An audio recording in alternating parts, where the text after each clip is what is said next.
The man carrying 40 red roses through Incheon International Airport believed he was walking toward his future.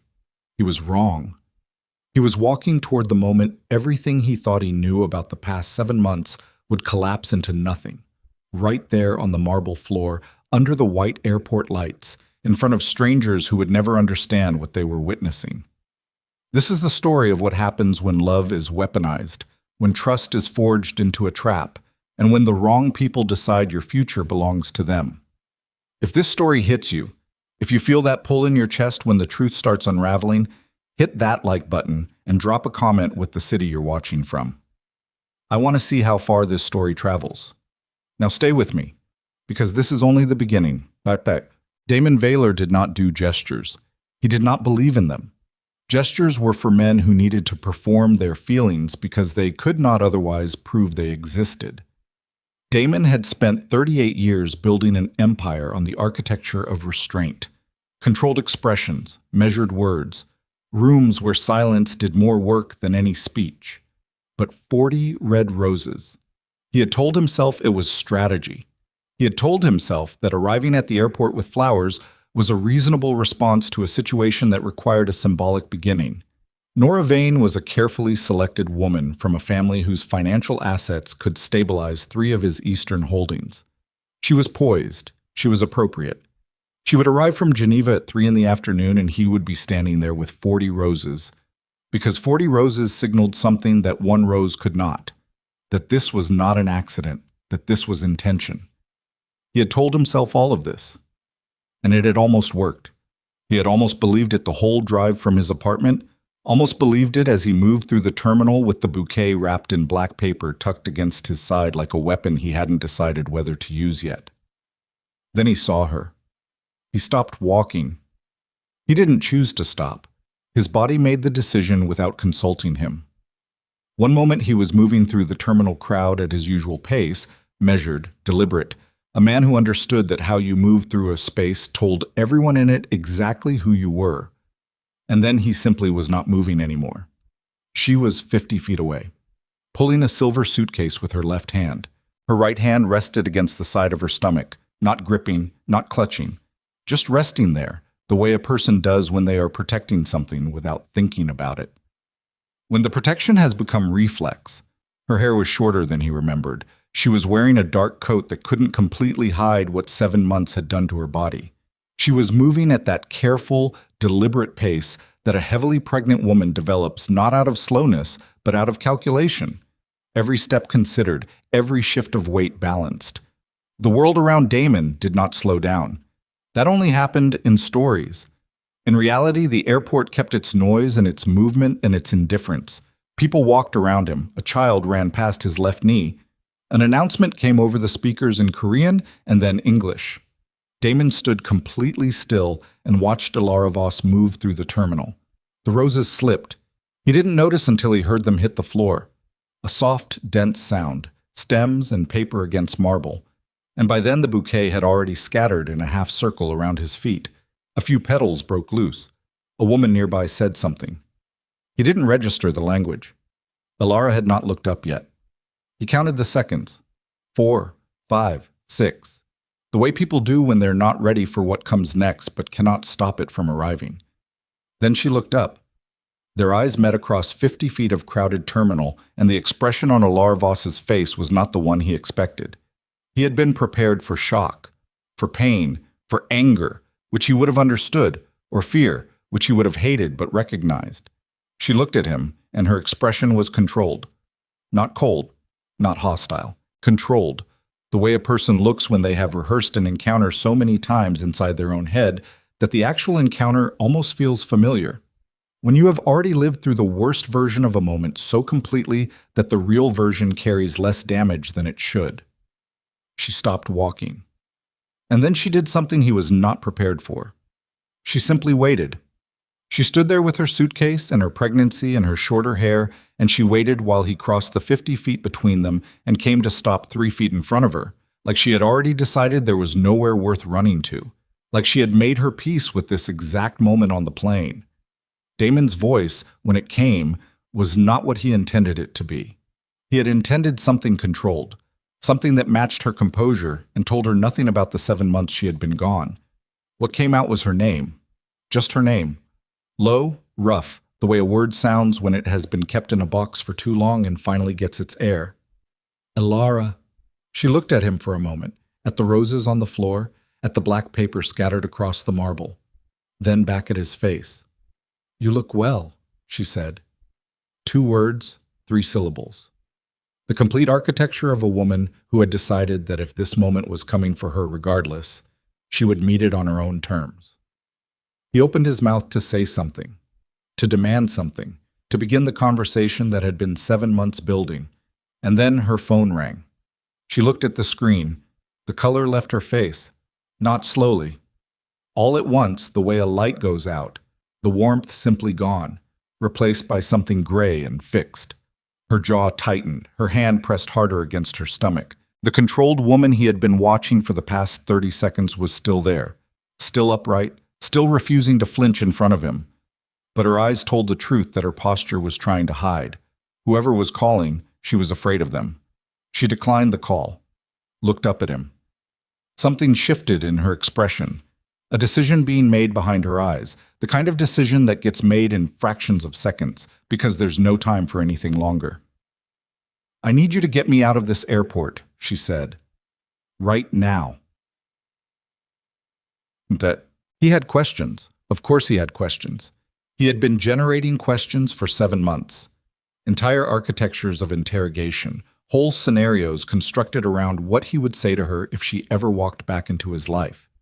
He had imagined variations of this conversation so many times that he had started to believe the imagining was a kind of inoculation. That if he thought through every possible version, the actual moment would carry less weight. He had been wrong about that too. But Damon Veylor had also spent 20 years in rooms where being slow to act cost more than being wrong about motive. He read the color of her face. He read the hand pressed against her stomach.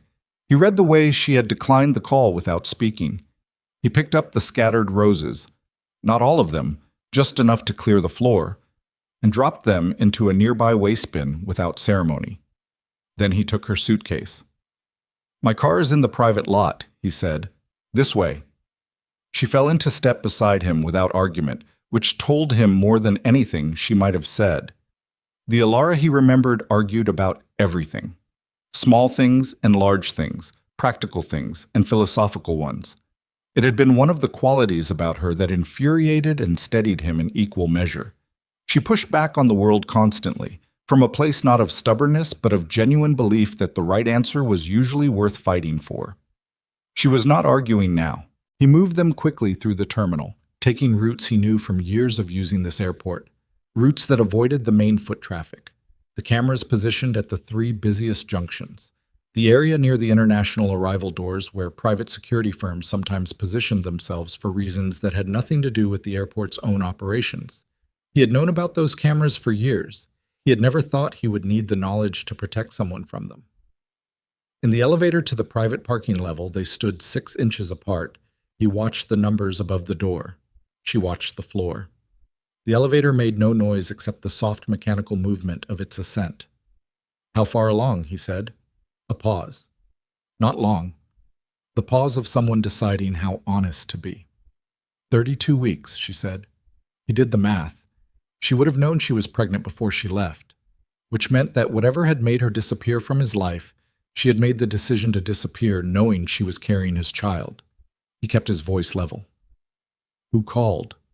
"I don't know." "You knew." Another pause. Longer. "Someone who knew I was coming back," she said. "Someone who wasn't supposed to." The elevator opened into the dim concrete of the private lot. His car was 40 feet away. Dark, low, the kind of vehicle that did not attract attention precisely because every detail of it was correct. He had learned that lesson early. Expensive cars brought eyes. Cars that looked merely appropriate brought nothing. He got her settled in the passenger seat, took the suitcase to the trunk, and sat behind the wheel. He did not start the engine immediately. He sat in the quiet of the parking structure with both hands on the wheel and looked at the concrete column in front of the car. 7 months, he said.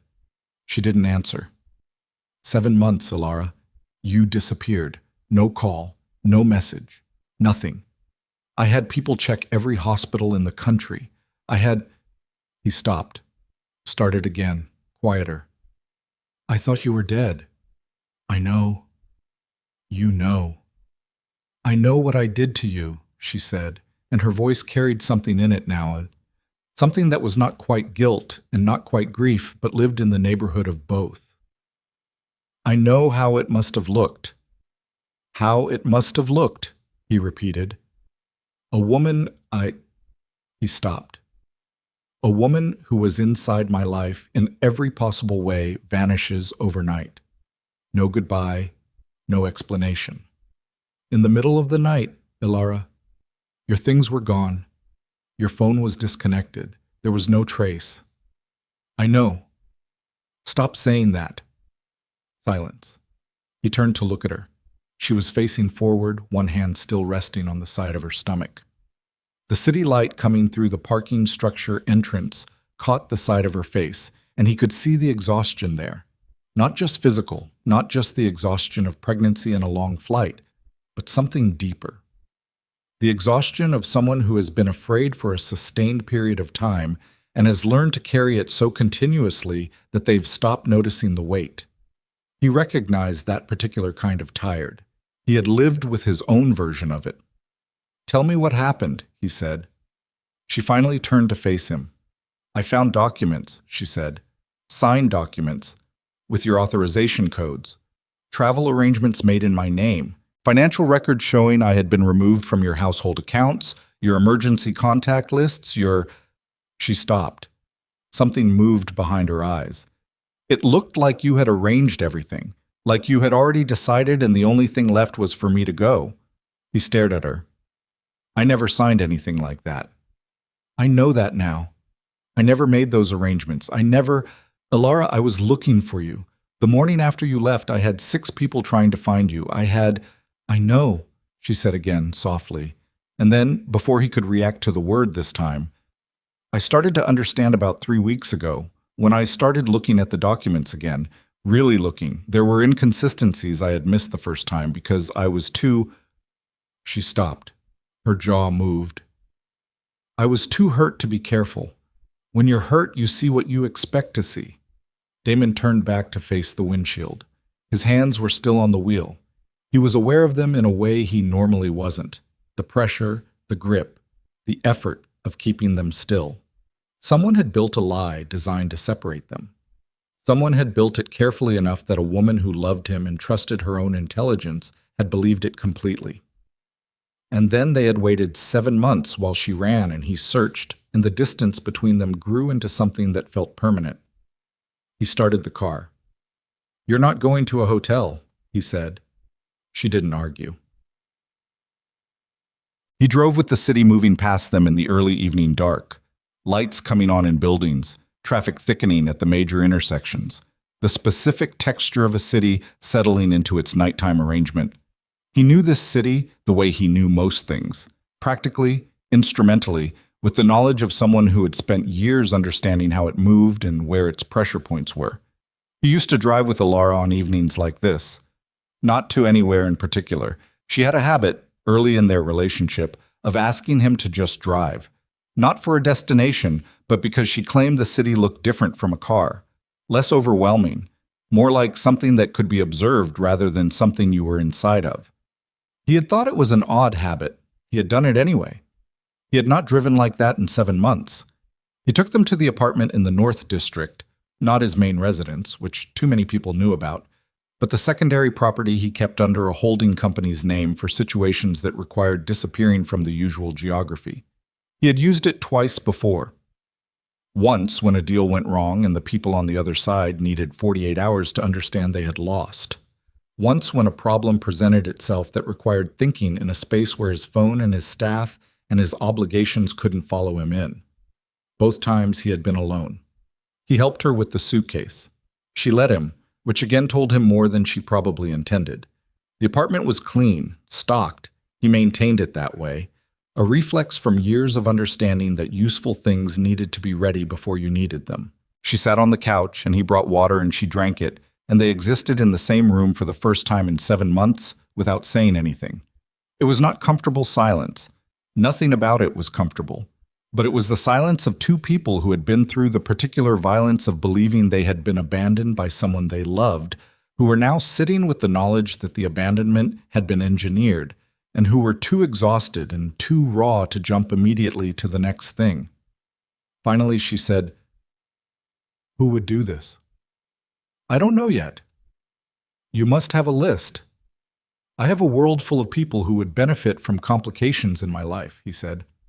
"That's not the same as a list." "The documents were very specific," she said. "The authorization codes.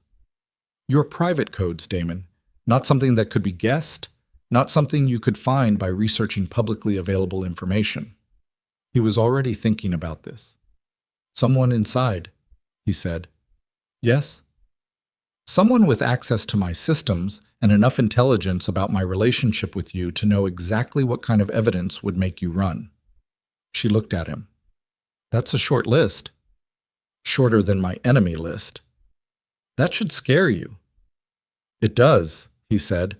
He sat across from her in the chair and looked at her and tried to reconcile the reality of her presence with the 7 months he had spent building a life around her absence. Not a happy life, not the life he wanted, but a structured one, a life in which he had made decisions based on the fact that she was gone, including the decision to meet a plane from Geneva today with 40 roses for a woman he did not love because he had convinced himself that moving forward was the only available direction. The roses were in a trash can in an airport, and Elara Voss was sitting on his couch with his child inside her. "The call," he said. "At the airport. The one that frightened you." She looked at her hands. "It wasn't a voice I recognized, but the number had a routing pattern I've seen before. The kind that gets used when someone wants to create the appearance of a local call, but the origin is institutional." He stared at her. "You know what a routing pattern looks like." "I had 7 months to become careful," she said.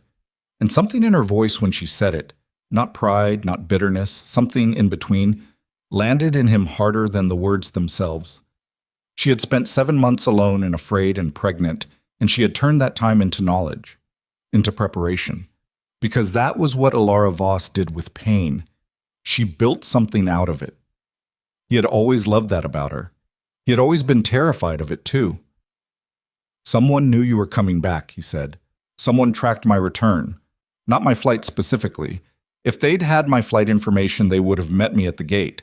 But they knew I'd returned to the country, which means they have access to arrival records or they have someone watching for entry under my name. Which means they're not finished," he said. She met his eyes. "No. Whatever they started 7 months ago, it's not finished." He made calls in the kitchen while she rested. The calls were short, specific, placed to people who answered on the first ring at this hour, because they understood that when his number appeared at 9 in the evening, there was a reason for it. The first call was to the man who handled his electronic security. Not firewalls and passwords, but the kind of security that lived in the spaces between official records. The man's name was Pace. He didn't use last names in these conversations.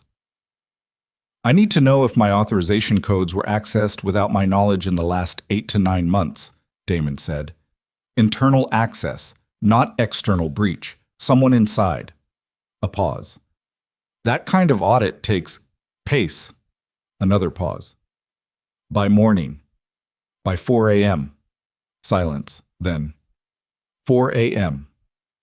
The second call was to a woman who had worked in private intelligence for 12 years before he had convinced her to redirect those skills toward protecting his interests rather than eroding those of his competitors.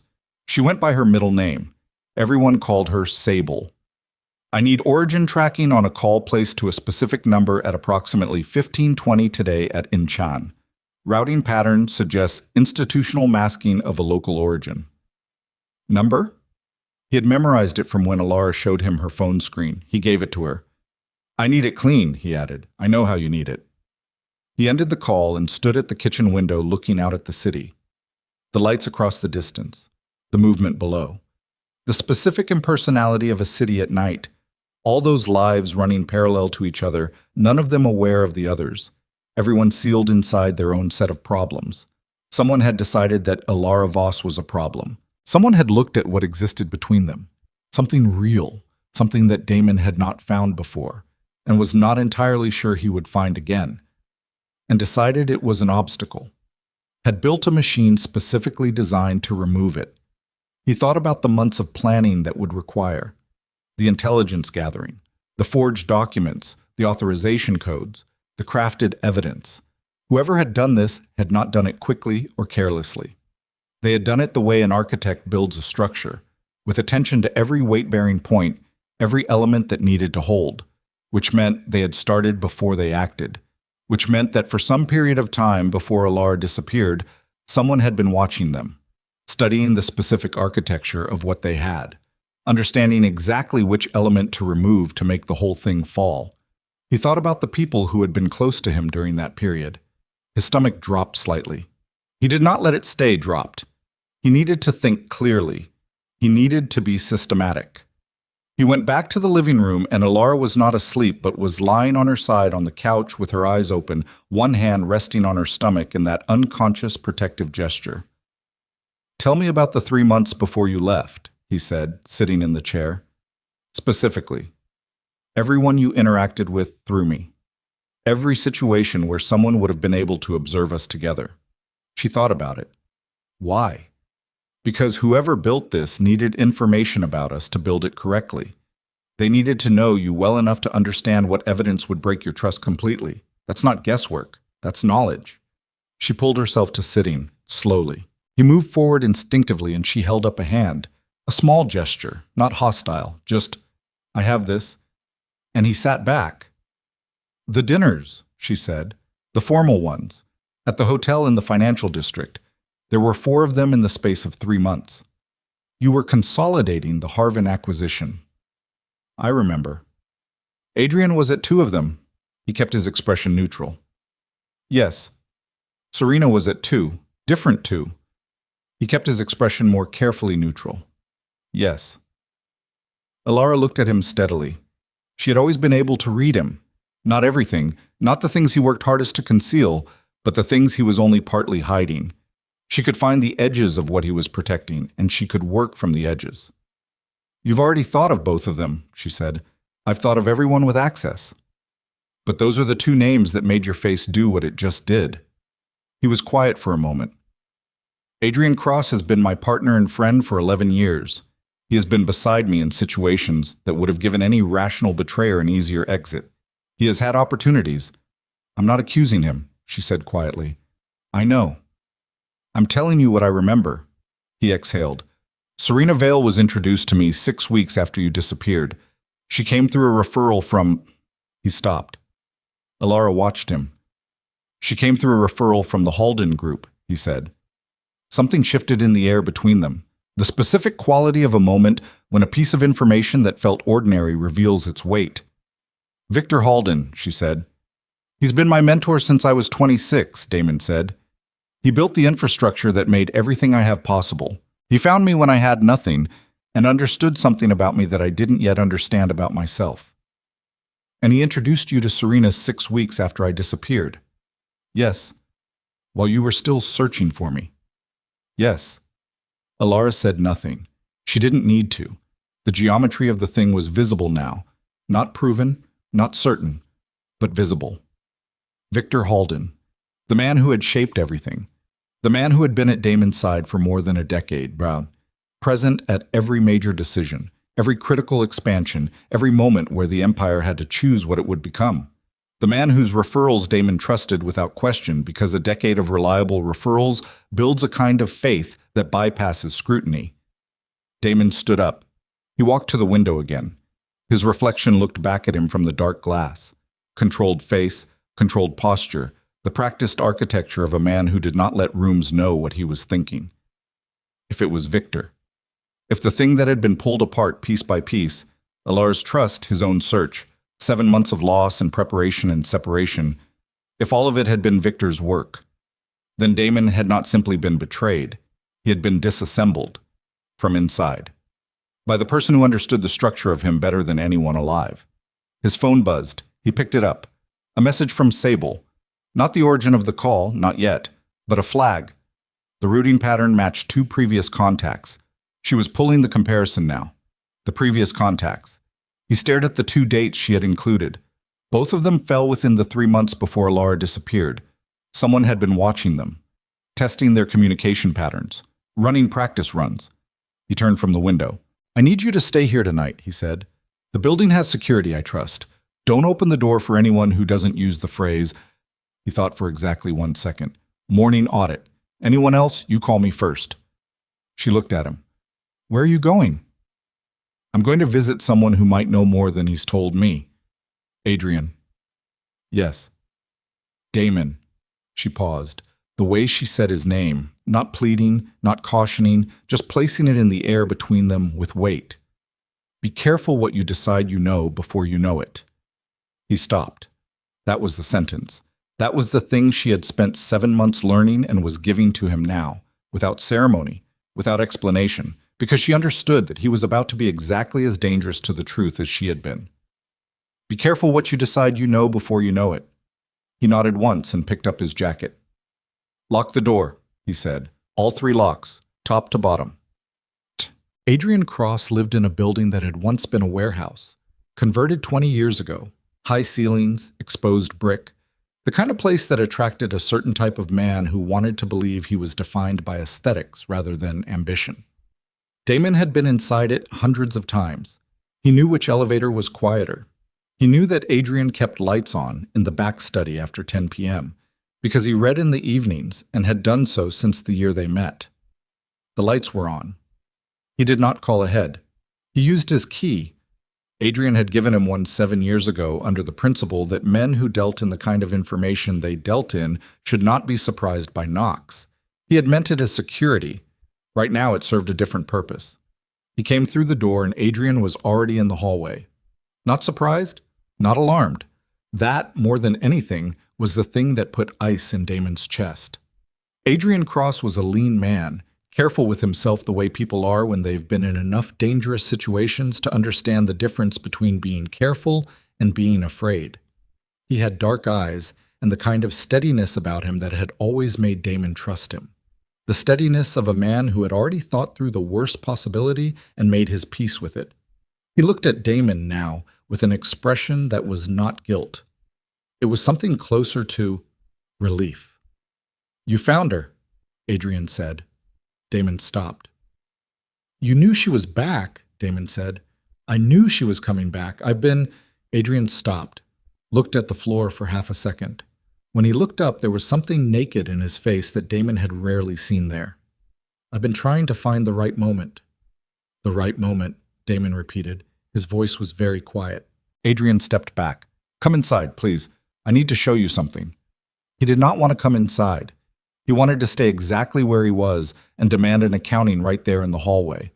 But Elara's voice was in his head. "Be careful what you decide you know before you know it." He came inside. Adrian's study was its usual organized chaos. Papers and files and screens, 3 different ongoing projects visible in the room at once, the particular disorder of a mind that ran multiple tracks simultaneously. He went to the desk and pulled open a drawer and placed a folder on the surface. "I've had this for 4 months, Adrian said. "I've been trying to understand the full scope of it before I brought it to you. I was afraid that if I showed you pieces, you would act on pieces. And if you acted on pieces, the people behind this would—" "The people behind what?" Damon said.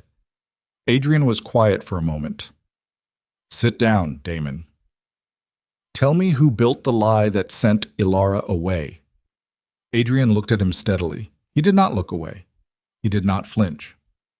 "Open the folder," he said. Damon did not sit. He crossed to the desk and opened the folder and looked at the first page. Phone records. His own. Pulled from his primary account in a period starting 18 months ago. The calls were highlighted. Not random calls, but a specific pattern. A set of numbers called on a rotation that would have looked to anyone scanning the records like normal business traffic. He turned to the second page. Surveillance photographs. Not of him. Of Elara. Taken, by the timestamps, during the 3 months before she disappeared. He turned to the third page. A payment record. Not to Adrian. The payment originating address was masked, But the destination account was one Damon recognized, a holding company he had always assumed was clean, used for certain transactions that required discretion, a holding company that Victor Halden had set up for him 12 years ago. Victor has had access to that account since the beginning, Adrian said. He was standing still in the middle of the room, not approaching the desk, giving Damon the space to move through this at his own pace. Every transaction that went through it, he could see it, all of it. He's been watching through it for years. Damon turned to the fourth page, a recording transcript, printed from an audio file. He read the first line. He read it twice. The voice in the recording belonged to Victor Halden. The conversation was between Victor and a person whose name appeared only as a designation, the kind of designation used in operations with multiple moving parts, where using names created risk. The conversation was about Elara. It was about the child. And it was about what would happen to Victor's carefully constructed succession plan if Damon's bloodline produced an heir before the final transfer of authority could be completed. Damon stood at Adrian's desk and read the transcript from beginning to end. When he finished, he was quiet for a long time. "You should have come to me the moment you found this," he said. "I know. 4 months, Adrian. I know." Adrian's voice was steady, but something in it was strained. "Someone was monitoring every communication into your primary channels. I couldn't risk it. If Victor knew I had this..." He stopped. "He's not just watching you, Damon. He has people watching everyone close to you. I needed to be certain I had everything before I made a move. Because if we move wrong on Victor Halden and we don't have enough, he will destroy what's left of your position before you can recover." Damon looked at him. Adrian looked back. "I'm not your enemy," Adrian said. "I know how it looks. I know that you walked in here with a decision already forming. I'm asking you to hold that." "The photographs of Elara," Damon said. "Someone took surveillance photographs of her for 3 months and you had them for 4 months." "Yes. And you said nothing." "I was protecting her," Adrian said, and there was something in his voice now. Not defensiveness, something more complicated. Something like pain. "Not the way you protect her, but in the only way I had available to me, by keeping quiet until I could expose the whole thing at once." Damon closed the folder. He stood at the desk and looked at the cover of it and thought about all the things that lived inside it. The months of evidence, the careful architecture of a betrayal that had been built not quickly but deliberately over years. Not just the forged documents that sent Elara running, those were almost the smallest part of it. They were the detonator. The real structure was older, deeper. Victor Halden had been building something inside Damon's own empire for more than a decade, and Damon had spent that decade looking at Victor and seeing a mentor, seeing a father. "The succession documents," Damon said. "What do they actually transfer?" Adrian's face was careful. "Everything. Not just operational control, ownership, voting rights, the holding structures. If Victor executes the transfer, your bloodline holds nothing. The name exists. The influence doesn't. And an heir changes that. An heir with legal standing, born within the parameters of..." Adrian stopped. "Yes. An heir changes everything. It disrupts the transfer completely. Victor can't complete the succession if you have a living heir with a legitimate claim." The child that someone had tried to erase by convincing its mother to run. Damon picked up the folder. "I want everything you have," he said. "Every document, every recording, everything." "It's all there." "Not copies, originals." Adrian nodded.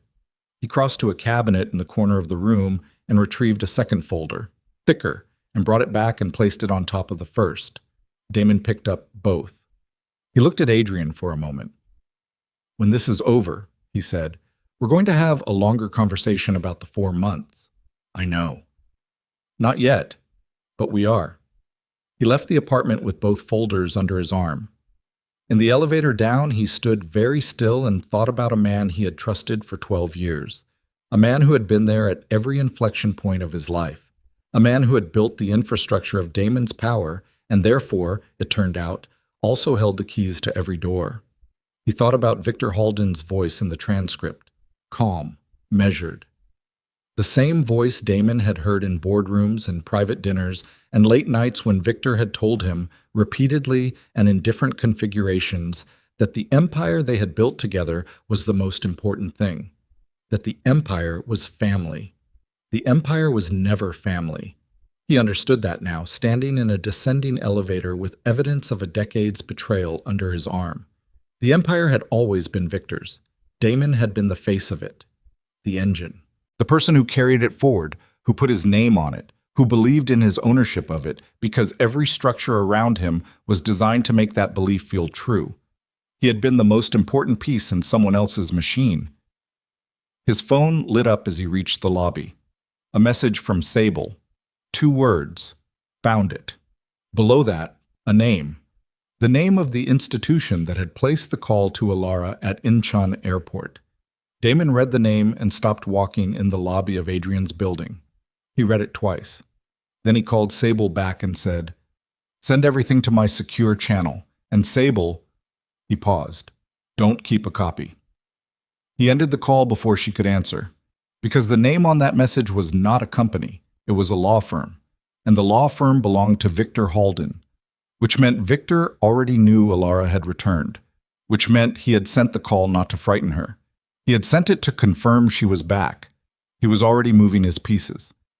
Damon walked out into the night and called the number of a man he used for situations that required physical certainty.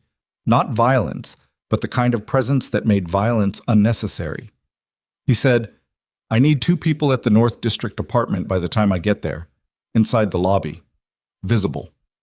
He got into his car, his hands on the wheel again. The city moving around him again. Victor Halden knew that Elara was back. Victor had people who could track airport arrivals and make routed calls and place surveillance photographs outside a warehouse building in the North District. And Elara was in that apartment. 32 weeks pregnant. Alone. He started the car and drove. He did not drive carefully. He drove the way a man drives when the distance between where he is and where he needs to be is the only thing that matters. When the city's lights and sounds and indifferent movement becomes pure obstacle. When the architecture of control that has defined every movement of his adult life strips down to nothing but forward and faster and now. He was 6 blocks away when his phone rang. The number on the screen was the apartment. He answered immediately. Elara's voice was steady, terrifyingly steady, the steady of someone who needed to communicate clearly while something was happening that required all available calm. "There are 2 men in the hallway," she said. "They're not using the phrase. I have people in the lobby. Don't open the door for on—" "I know," she said. "But Damon," a sound, not loud. The specific mechanical sound of a lock being worked from outside with something that wasn't a key. "Damon," she said, still steady, still controlled, but underneath it something that cracked straight through every defense he had and hit the part of him that had been carrying the weight of her absence for 7 months. "I need you to hurry." The line stayed open. He drove. He was 4 blocks away when he heard it through the open line. Not a crash, not a voice, but the specific silence that follows a sound that shouldn't have happened.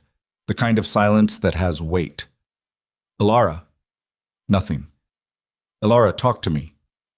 A breath. Close to the phone, then, "I'm here." They stopped. Something happened in the hallway. He was already turning the final corner, the building visible now, the lobby lights ahead.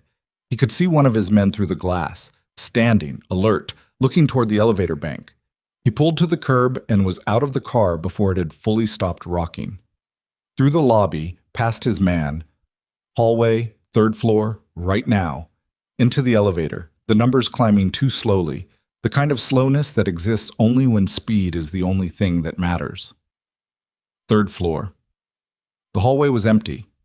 Both of them were gone. No sound. No sign of forced entry on the door. He checked first before he knocked, checked the frame, the lock face, the floor for tool marks. Nothing visible. The lock was intact. He knocked. 3 times. Pause. 2 more. The door opened on the chain, her eye in the gap, then the chain coming off. She stepped back and let him in, and he came through the door and closed it behind him and turned and looked at her. and something in his chest that had been running at a frequency he couldn't name for the past 6 blocks finally dropped to something lower. She was standing. She was intact. One hand on the kitchen counter for balance, the other at her side. "They left," she said. "About 2 minutes before you got here. I heard them moving down the hall and then the elevator. My man was in the lobby. They would have seen him when they got in the elevator. That's why they left." He exhaled, looked at the door, looked at her. "You're all right?" "I'm fine." A pause. "I was afraid, but I'm fine. There's a difference." "I know there is." She studied him. "You went to Adrian." "Yes." "And?" He crossed to the table and put the 2 folders down. She looked at them without touching them. He could see her reading the situation from the weight of them, from the way he'd placed them, from the set of his jaw.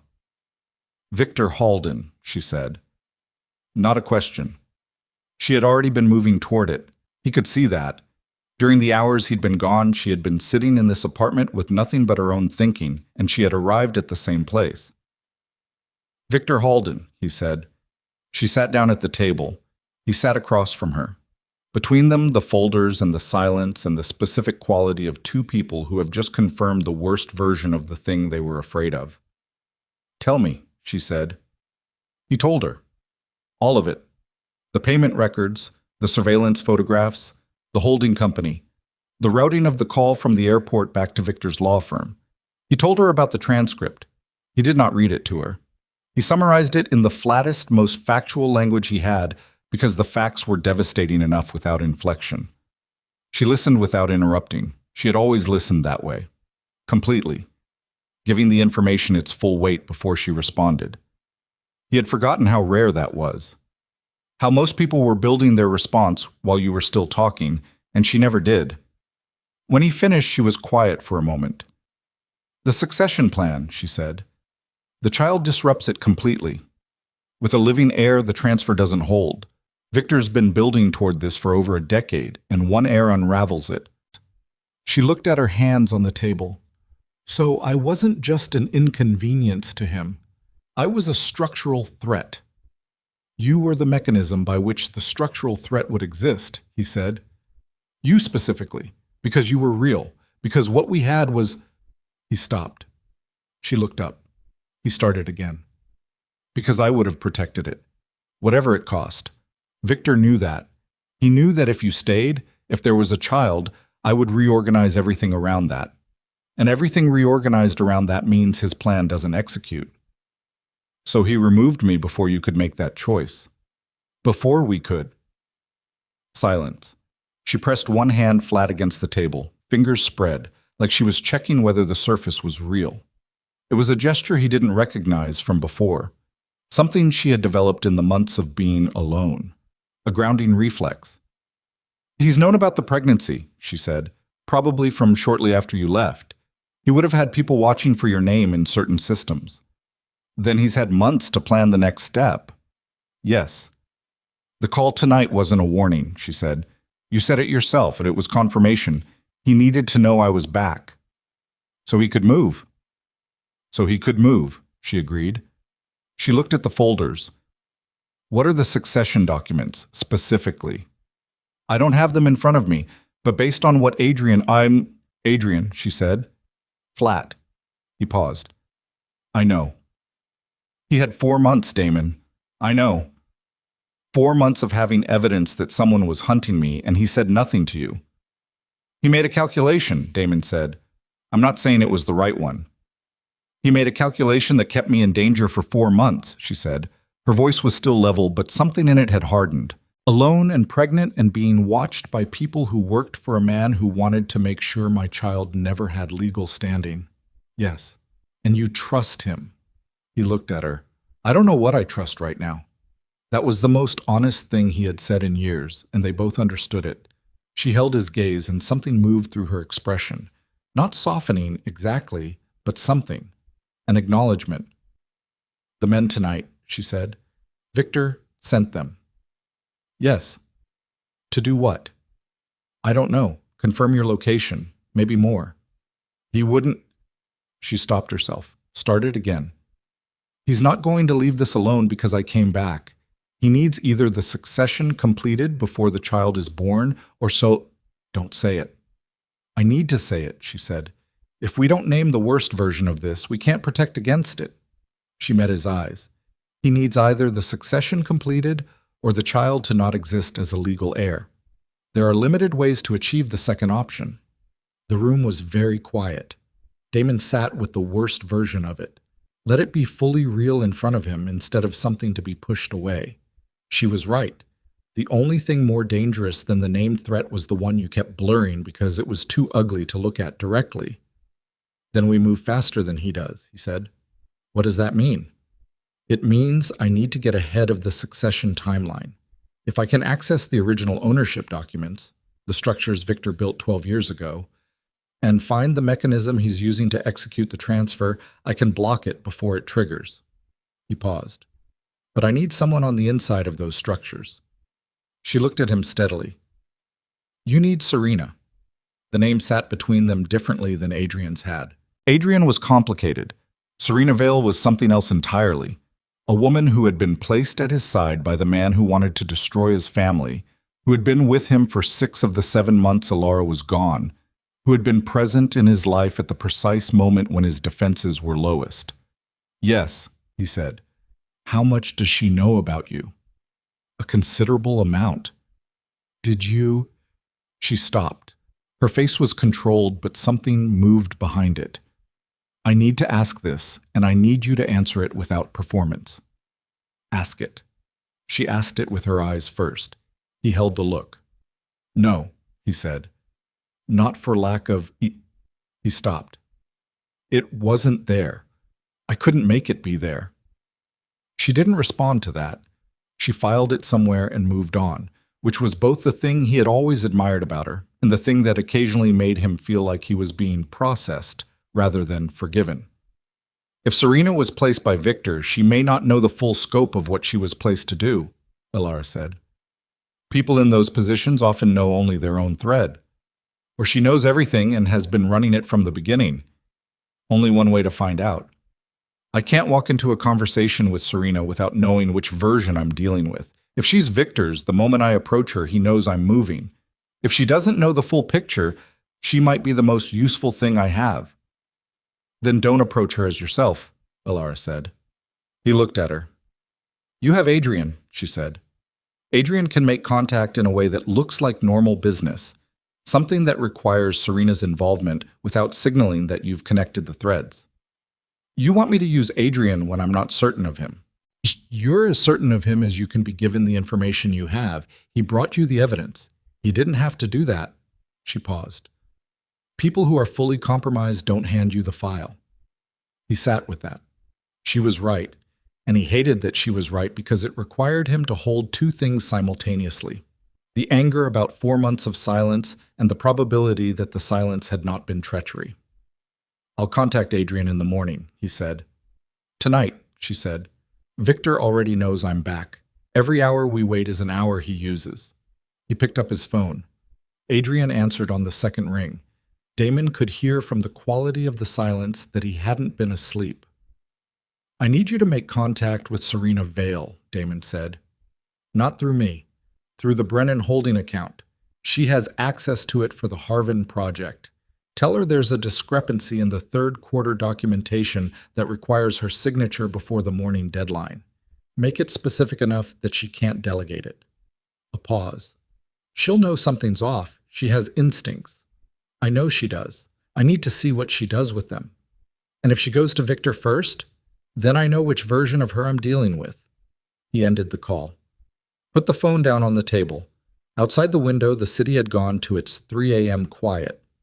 Not silent, the city was never silent, but the particular reduction of sound that happens in the deepest part of the night when even the people who don't sleep have stopped moving for a moment.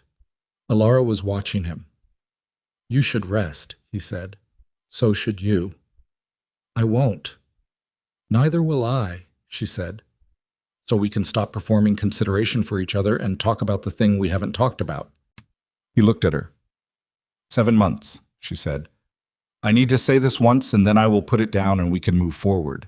But I need to say it. He waited. I believed the documents because everything I saw told me to believe them. But there was also a part of me. She stopped. When she started again, her voice was careful in the way of someone choosing each word not for effect, but for precision. There was a part of me that believed them more easily than I should have because I was afraid. I was afraid of what we were becoming, of how much I had let myself need you. And when the documents appeared, some part of me, a small, terrible part, used them to run from something I was also afraid of losing. He was very still. I'm not asking you to forgive me for that part, she said. I'm telling you it existed because you deserve the whole truth, and not just the version where I was only a victim. The city breathed outside. The night held its temperature. I spent 7 months, Damon said, learning how to be a man who didn't need you. She looked at him. I wasn't good at it, he said. I was functional. I ran the business. I took the meetings. I let Victor introduce me to Serena, and I told myself it was movement, and it was actually just motion. There's a difference. He exhaled. I would have kept going. I don't know where I would have ended up. But you walked through that terminal. The silence that followed was different from the ones before it. Less weight in it. Not resolved. Nothing was resolved. The whole thing was still broken and sprawling in every direction. But the particular silence of two people who have said the true thing and are now standing in the aftermath of it. He went to the kitchen and made coffee because it was 3 a.m, and neither of them were sleeping, and coffee was practical. He brought 2 cups back, and she wrapped her hands around hers, and they sat at the table with the folders between them and drank in the quiet. It almost felt for those minutes like something that had existed before. Almost. His phone lit up. Adrian. He answered. I reached her, Adrian said. Told her about the discrepancy. She asked one question. What question? She asked if you knew about the meeting. Damon set his cup down. What did you tell her? I said it was my initiative, that you were occupied. A pause. And? She said she'd be there at 6 a.m. No hesitation. No additional questions. Another pause. Damon? In my experience, someone with something to hide asks more questions. They need information to manage their exposure. She asked one, and she agreed immediately. He thought about that. It could also mean she's experienced enough not to signal. It could, but I've been watching people in rooms for 20 years. There was something in her voice. What? Adrian was quiet for a moment. Relief, he said, like she'd been waiting for someone to give her a reason to be in a room with you. He ended the call and looked at Elara. She had heard enough from his side. She might not know, Elara said. She might not know the full picture. If Victor used her without telling her what she was being used for, then she's been living inside a lie for 6 months without understanding its shape, he said, which means she has her own accounting to do with Victor, which means she might be willing to help. Or she reports to him in the next 3 hours and this entire approach collapses. They sat with that possibility. Neither of them pushed it away. It was real, and they let it be real. At 4:17 a.m., his phone buzzed. Pace, his security analyst. The audit was done. The findings were 12 pages. Damon read through them on his phone with the kitchen light on, and Elara sitting across from him reading his face rather than the screen because she couldn't see it from her angle. His authorization codes had been accessed without his knowledge on 6 occasions over 14 months. The access points were clean, too clean. The kind of clean that required someone with very specific knowledge of how his security was structured. Someone who had been told how it was built. Someone who had been in the room when the security protocols were designed. His stomach dropped, and this time he let it stay dropped. What? Elara said. The security access. It required inside knowledge of the protocol design. He looked up from the phone. Victor was in the room when my security architecture was built. He insisted on being present. He said it was because he was putting his own resources into the infrastructure and wanted to ensure it was sound. He built in his own access, she said. He built in his own access from the beginning. From the beginning. Not a pivot, not a decision made later when circumstances changed. From the first year. From the moment when Damon was 26 and grateful and building an empire out of someone else's belief in him. Victor had been designing this from the first year, not adapting to circumstances, not reacting to the relationship with Elara or the possibility of an heir. Those were later complications in a plan that had already been running for more than a decade. The empire Damon had spent his adult life building had always been the mechanism for its own transfer. He set the phone down. Elara was watching him with the expression of someone watching a person absorb a blow that can't be softened or helped. She didn't say anything. There was nothing to say. Some information needs to be fully felt before it can be acted on. He sat in the kitchen of a safe house at 4 in the morning with his coffee going cold and 12 years of his life rearranging themselves around a new center of gravity. Then his phone rang again. Not Adrian, not Pace, not Sable. The number was one he didn't recognize, except that he did. He had seen it once, 4 years ago, in a situation he had put away in the part of his memory reserved for things that were resolved, a number associated with a law firm, a specific attorney who handled certain documents for Victor. He answered. The voice on the other end was not the attorney. The voice was Victor Halden. Calm, warm, the voice of a man who believed, had always believed, that he was the most controlled person in any room. Damon, Victor said, I understand we need to talk. Damon did not respond immediately. He held the phone against his ear and let the silence extend. Let Victor hear the silence and understand that the warm greeting had not landed where he intended it to. It's a little late for a call, Victor. Or early, Victor said, and the warmth in his voice was still there, still doing its work, still performing the specific intimacy of a man who had spent 12 years building the right to use a casual tone. I know you've been doing some thinking tonight. I know you've had some conversations. He had someone watching Adrian's building, or someone inside Adrian's phone. What do you want? Damon said. I want what I've always wanted, Victor said. The thing we built. The thing we built together, you and I, from a time when you had nothing, and I had the vision to see what you could become. Say what you called to say. A pause. The warmth in Victor's voice recalibrated. Still there, but underneath it now, something else. The thing that lives beneath warmth when it's been used long enough as a tool. The woman is back, Victor said. I know she's with you. I know you've been looking at documents tonight that are designed to make me appear to be something I'm not. His voice stayed measured. I'm calling because I don't want this to become something neither of us can take back. It's already that, Damon said. It doesn't have to be. A man who forged documents to drive away the woman carrying my child and then sent people to her door in the middle of the night is telling me it doesn't have to be something we can't take back. A pause, longer than the others. I protected you, Victor said, and now the warmth was gone. What was underneath was neither cold nor hostile. It was simply certain, the certainty of a man who has operated from a position of absolute conviction for so long the contradiction feels like a category error. Everything I did to protect what we built. You did it to protect the transfer. The transfer is what we built. The transfer is what you built, Damon said. I built a company. I built a life. I built something with a woman who was going to give me a family. You decided that wasn't compatible with your plan. Your sentimentality is my own, Damon said, and you don't get a position on it. Victor was quiet. I'm going to give you something to think about, Damon said, because 12 years means I owe you one honest conversation before this ends the way it's going to end. Whatever you think you're protecting, the plan, the empire, the succession, whatever name you use for the thing you've been building, it's already broken. The documents Adrian has, the access records, the recording. He paused. I have all of it. And in approximately 4 hours, I'm going to be in a room with Serena Vale, and whatever she knows, I'm going to know it before the morning is over. Victor said nothing. Go home, Victor, Damon said. Think about what a man does when the thing he built for 40 years starts coming down. Think about whether the answer is to keep pushing or to find whatever dignity is left and stand in it.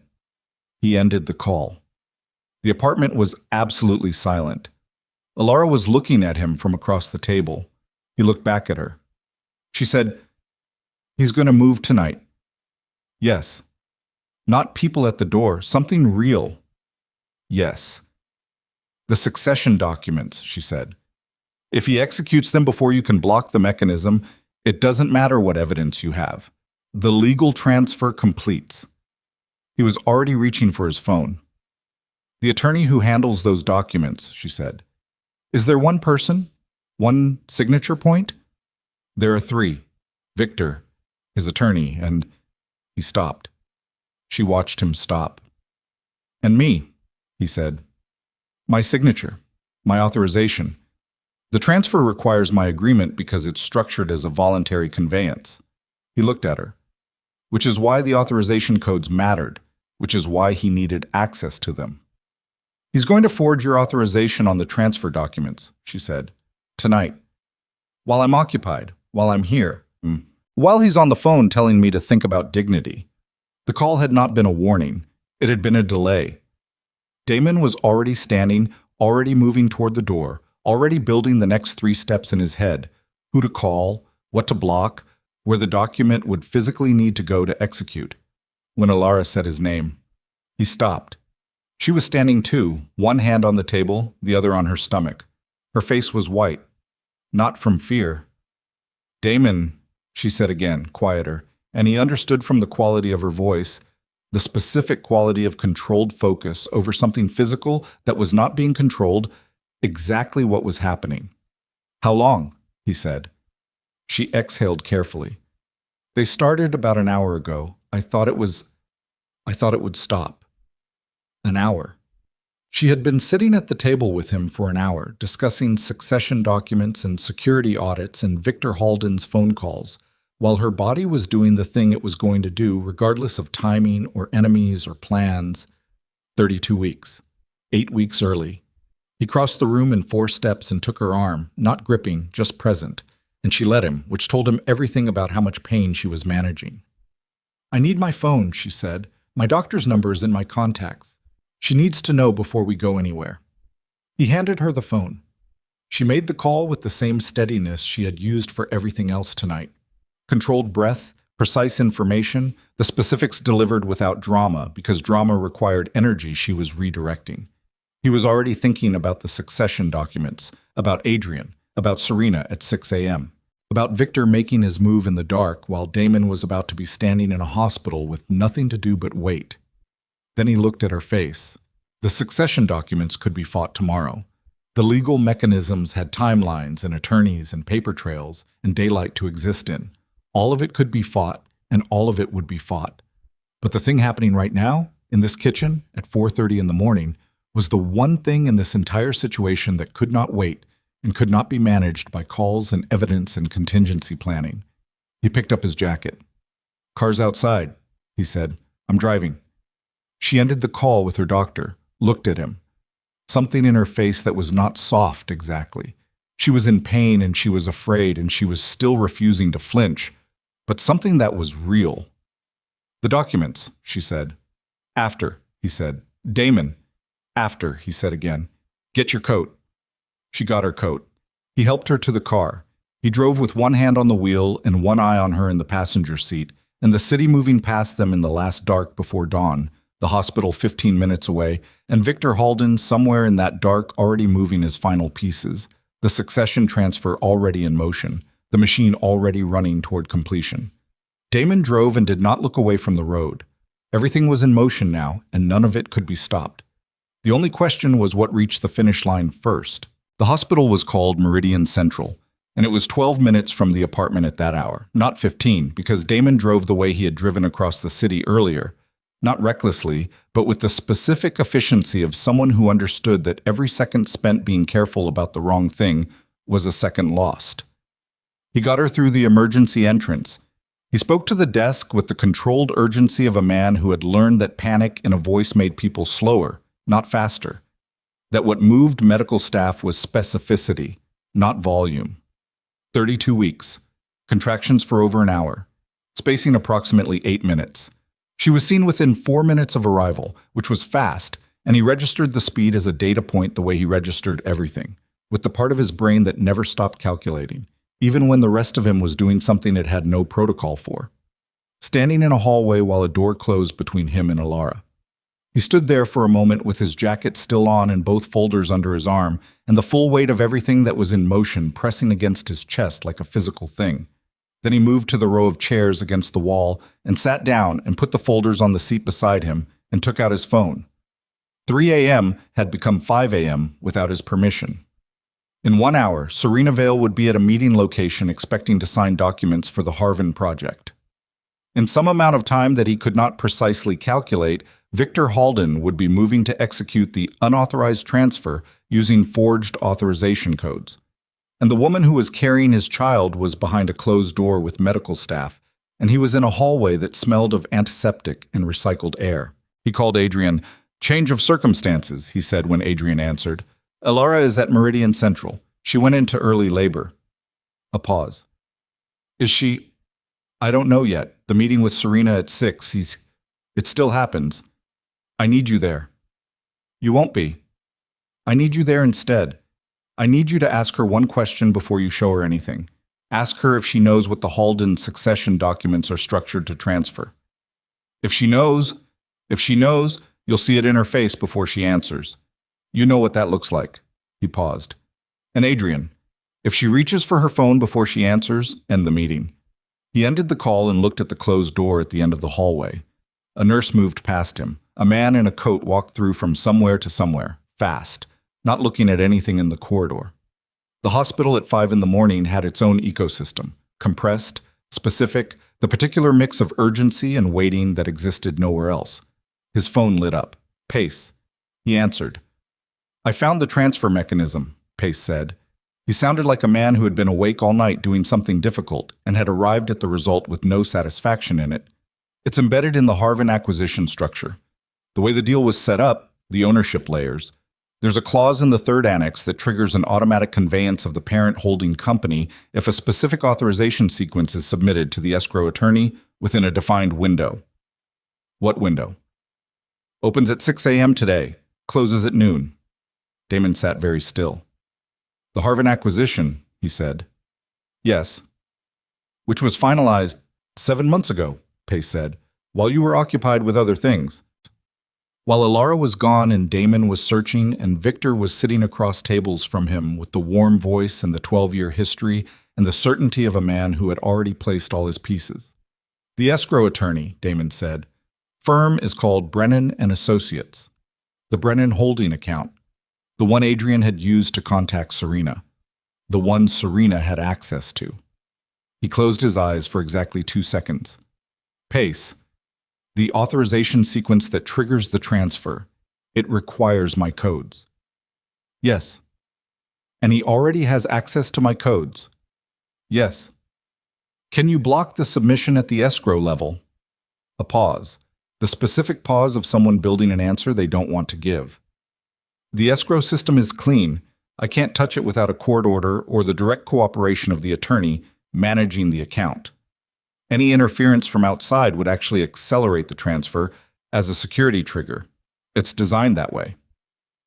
Designed that way? Of course it was. Every door in this structure led to the same room. Victor had not just built a trap. He had built a trap that became more effective the harder you pushed against it. How long to get a court order blocking the submission? At 5 in the morning? With a judge who has no context? 4 hours minimum, maybe 6. The window closed at noon, 4 to 6 hours for a court order. He could make it, barely, if everything went exactly right and nothing new broke. He was sitting in a hospital hallway, and everything was already breaking. "Start the process," he said. "Get the right attorney on the phone right now. I don't care what it costs or what time it is. Get someone moving toward a judge." "Already calling," Pace said, and ended the call. Damon sat with the phone in his hand. The hallway, the antiseptic smell, the sound of a monitor somewhere behind a door emitting its patient electronic pulse. He was thinking about the Harvin acquisition. He was thinking about the 7 months. Victor sitting across from him at dinners and check-ins and business reviews.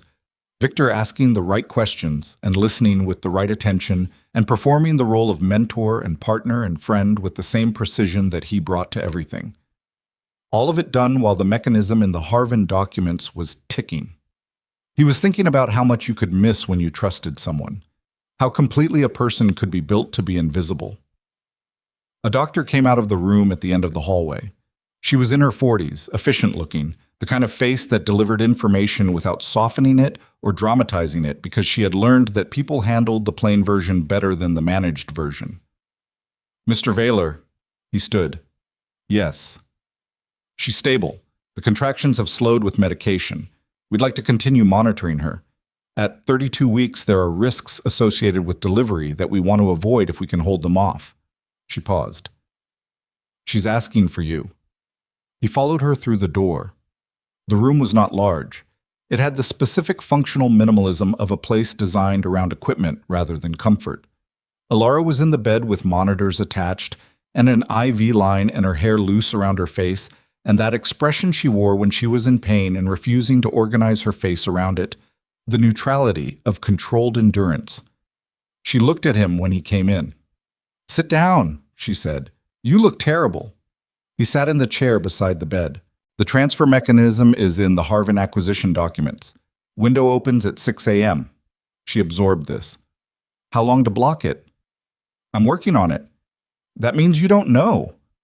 "It means I'm working on it," he said again, and something in his voice must have told her what he wouldn't say directly because she didn't push. "The contractions slowed," she said. "The doctor told me." "They might start again." She said maybe, not definitely.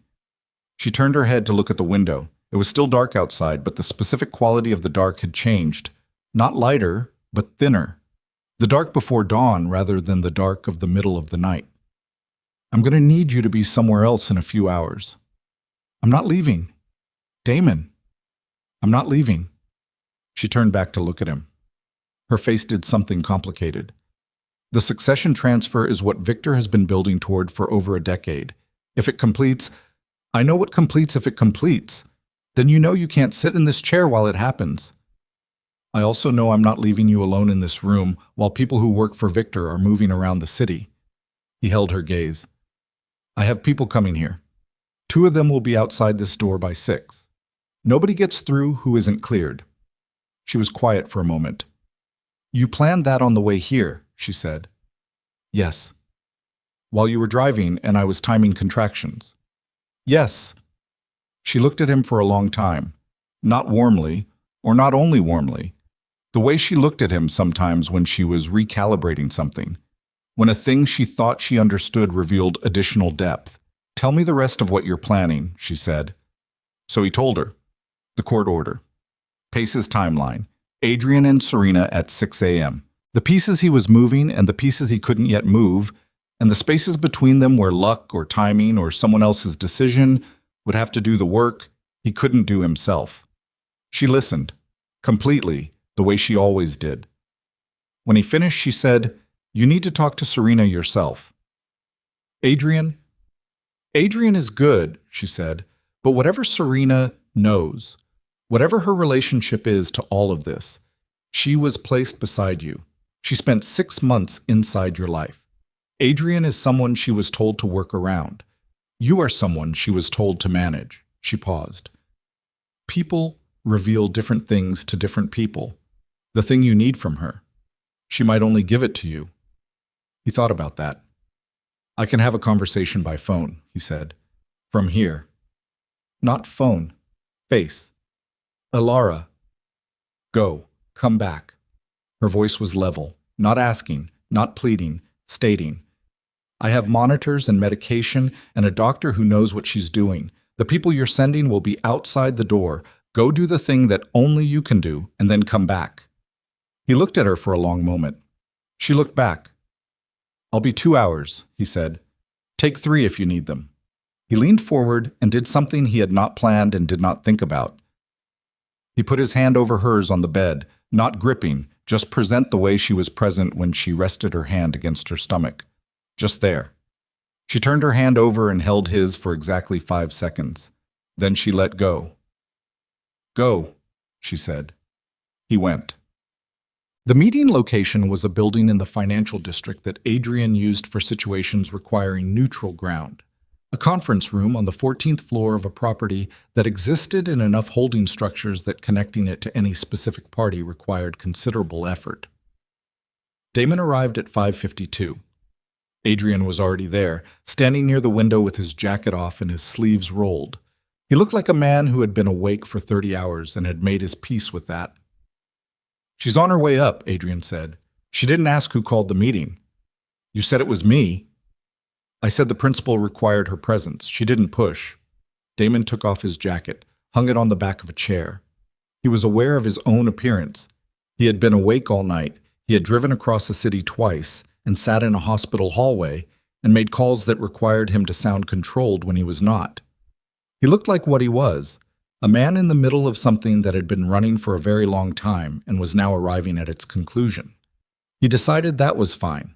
He had spent 12 years looking like a man who had everything managed. Right now, looking like a man who was fighting for something might be the more useful thing to be. Serena Vale came through the door at 5:58. She was put together in the way she was always put together. Not effortlessly, but with effort so disciplined it produced the same effect. She stopped when she saw Damon, just for a half second. Her eyes moved to Adrian and then back. She sat down across the table. "I didn't know you'd be here," she said. "I know." She studied him. Whatever she was looking for in his face, she was doing it with the directness of someone who had decided that performance was more expensive than it was worth at 5:58 in the morning. "You look like you've had a night," she said. "I have." He sat across from her. Put nothing on the table between them. No folders, no documents, just his hands flat on the surface and the distance between them. "I need to ask you something directly, and I need you to answer it the same way." She looked at him steadily. "All right. What did Victor Halden tell you about why you were being placed near me?" The room was very quiet. She did not reach for her phone. She did not look at Adrian. She looked at Damon, and something moved through her face. Not guilt. Not the collapse of someone caught. Something more complicated. She said, "He told me you were going through a difficult period, that you had been involved with a woman who had left under ambiguous circumstances, and that you needed someone stable near you while you regained your footing." She paused. "He told me the relationship had potential, and that if it developed naturally, there would be certain financial arrangements that would benefit me." "Financial arrangements from Victor specifically?" "Yes." "Not from me.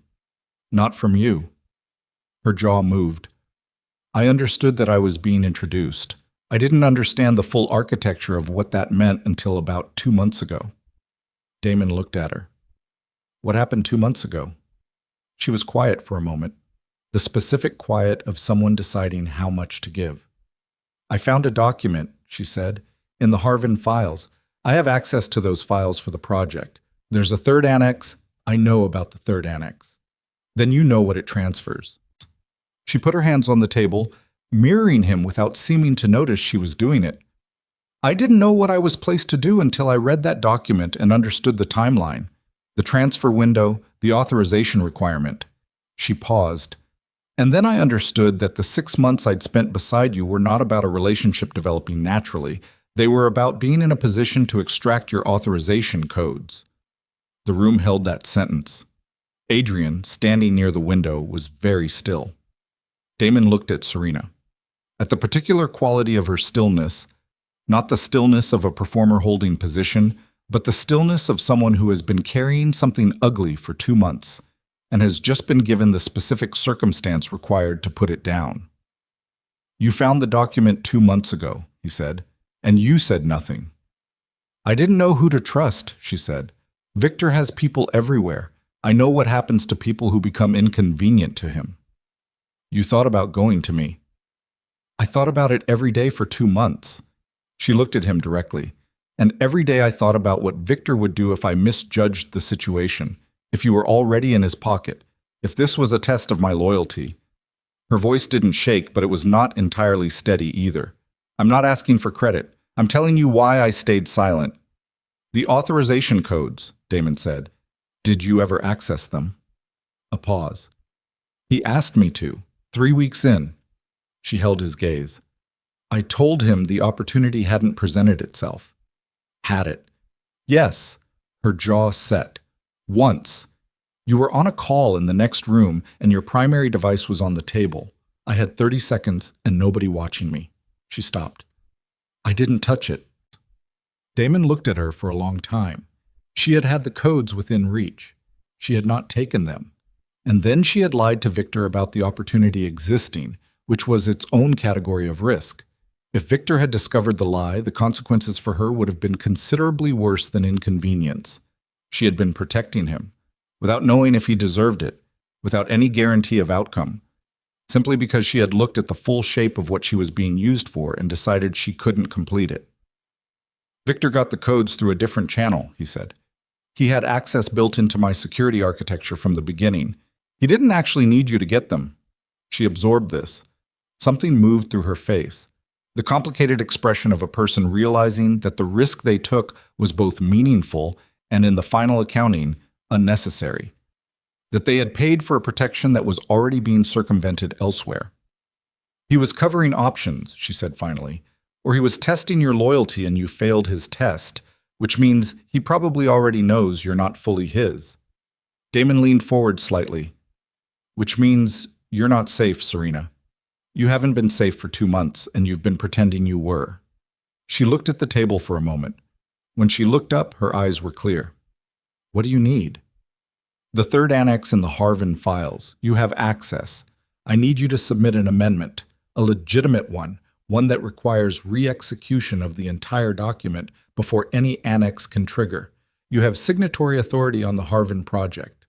She understood immediately. It would delay the transfer window. It would invalidate the current window entirely. Victor would have to refile, which gives me time to get a court order blocking the entire mechanism. If I submit the amendment, Victor knows. Victor already knows something is wrong. The call he made to me tonight... He stopped. Something shifted in his thinking. He called me at 4 a.m. to delay me, to keep me occupied while the window opened. And now it's... She looked at the clock on the wall, 6:05. "The window is open." "Yes." "If he submits the authorization before I can get the amendment through, how fast can you access the file?" She already had her phone out. "The filing system is online. I can submit the amendment from here." Her fingers were moving. "But Damon, if Victor has someone watching the Harvin files, they'll see the amendment the moment it's submitted. They may be able to counterfile before it processes." "How long does it take to process?" 40 minutes minimum." "How long does it take Victor to counterfile?" "If he's watching, 20 minutes. He looked at Adrian. "I need someone at the escrow attorney's office in the next 20 minutes. Not to interfere with the system, to be physically present when Victor's counterfile arrives and request a mandatory review period under Section 12 of the Harvin Escrow Agreement," Adrian said immediately.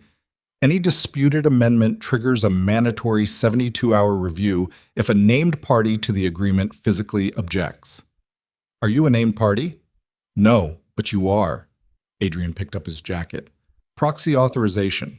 You call the attorney directly with verbal instruction, and I present the written proxy when I walk in the door." 20 minutes to get Adrian across the city to an attorney's office. 40 minutes for the amendment to process. Victor in 20 minutes with a counterfile. The math worked if nothing else broke. Nothing had stopped breaking since yesterday afternoon. "Go," Damon said to Adrian. He was already calling Pace. To Serena. "Submit the amendment, right now." Her fingers were already moving. His call to Pace connected. He gave the instruction. Verbal proxy authorization, Adrian's name, Section 12. Pace would have the paperwork generated and sent to Adrian's phone inside 3 minutes. Adrian was already out the door. Serena was typing with focused intensity, her phone horizontal in both hands, her face showing the particular expression of someone doing something they understand is irreversible. Whatever relationship she had maintained with Victor, even the pretense of one, was ending with the submission of this amendment. Damon stood at the window. The city below had begun its morning. The light was coming in from the east, the specific gray gold of early daylight arriving over buildings, touching the glass faces of towers, the streets filling with the first thin population of people who lived their lives at this hour. His phone buzzed, a number he didn't recognize. He answered it. The voice was not Victor. It was a woman's voice. Older, precise, the voice of someone accustomed to delivering information that mattered. Mr. Veylor, my name is Constance Webb. I'm the senior partner at Brennan and Associates. I understand you are attempting to file an amendment to the Harvin acquisition documents this morning. He went very still. Ms. Webb, I have received, within the last 6 minutes, a completed authorization package for the succession transfer described in the third annex of the Harvin agreement. The authorization codes have been verified. The submission is complete. A pause. The transfer has been processed, Mr. Veylor. As of 6:14 this morning, the conveyance is executed. The room tilted. Not literally, not physically, but the specific sensation of a structure that has been bearing weight suddenly no longer bearing it. The foundation giving without warning, the thing you were standing on revealing it was never as solid as it appeared. 6:14. The amendment had been submitted at 6:007, 7 minutes before the transfer executed, but processing took 40 minutes and the transfer had been waiting, already built, already authorized, ready to execute the moment the window opened. Victor had not submitted at the last minute. He had submitted at 6:01. He had been ready the moment the window opened. He had not waited for any phone call or any response or any indication of what Damon was doing. He had submitted immediately, at the first available second, because he had built the entire plan around certainty, not probability, not contingency. Certainty. He had known Damon would try to block it. He had just made sure the block arrived after the execution. Ms. Webb, Damon said, his voice was steady. He was distantly impressed by his own voice's steadiness. The authorization codes used in that submission were accessed without my knowledge or consent. I am prepared to provide forensic evidence of unauthorized access to my security systems. Mr. Veylor, I am also prepared to pursue immediate legal challenge to the validity of the transfer on the grounds of fraudulent authorization. I would strongly advise you to place a voluntary hold on the document's registration pending review. A pause. The submission package includes your digital authorization and a confirmation code that was generated through unauthorized access to my security architecture, which I can document with an audit trail. His voice was still steady, still controlled, the architecture of a man who had learned to perform calm over catastrophe until the catastrophe could be addressed. I am telling you directly, as the party whose authorization has been fraudulently used, that this transfer was executed without my knowledge or consent. If Brennan and Associates registers this document without reviewing that claim, you will be a named party in the subsequent litigation. Silence on the line. He waited. He was aware of Serena watching him from across the room. I'll place an administrative hold pending review, Constance Webb said finally. 24 hours. That is the maximum I can provide unilaterally. 24 hours is sufficient, he said. Thank you. He ended the call. 24 hours. He turned from the window. Serena was still watching him. Her phone was on the table, the amendment submitted, the action irreversible. The transfer executed before the amendment processed, he said. I heard. It's an administrative hold, 24 hours. And if you can't produce the court order in 24 hours, the transfer registers and everything in the holding structure conveys to Victor's succession plan. He picked up his jacket. I need to get back to the hospital. Damon! She said his name with a weight he hadn't heard from her before. Not the careful warmth she had been performing for 6 months, something more direct. Victor is going to know about the amendment in the next hour. He's going to know I submitted it. He looked at her. I know, he said. I can't go back to my apartment. He considered this for exactly 2 seconds. Then he called the same man he had called about the hospital, gave him Serena's name and description, and said, Same protocol as the other location. She goes with you. He ended the call, looked at Serena. Someone will be here in 12 minutes. Do not leave this building before they arrive. She nodded. He was at the door when his phone rang. Adrian. He answered. I'm at the attorney's office, Adrian said. Damon. His voice had something in it. The thing that voices carry when the information they're delivering is worse than expected. The escrow attorney is not here. The office is closed. There's a notice on the door. The firm has been dissolved as of this morning. Damon stopped walking. Dissolved, he said, as of 6 a.m. today. The practice is closed. The attorney is... I can't reach the direct line. The person I spoke to at the answering service said the attorney resigned his license yesterday afternoon.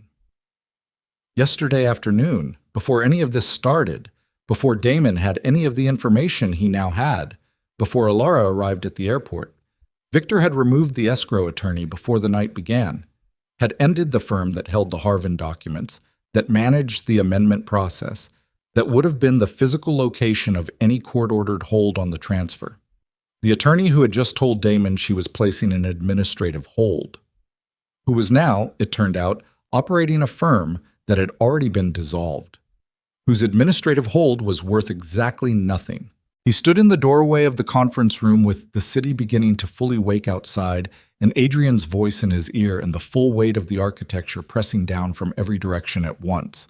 Victor had not been planning this for months. He had been planning it for years.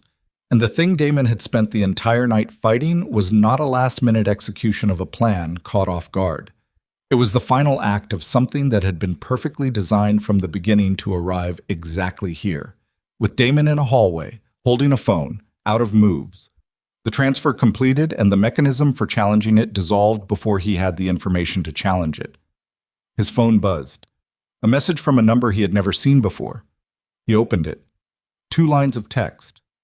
No signature. The first line was an address, a property he recognized, Victor's estate outside the city, the one he had been to dozens of times for dinners and strategy sessions, and the long evenings that had once felt like the education of a man by the person who believed in him most. The second line said, "Come alone. There is one conversation left.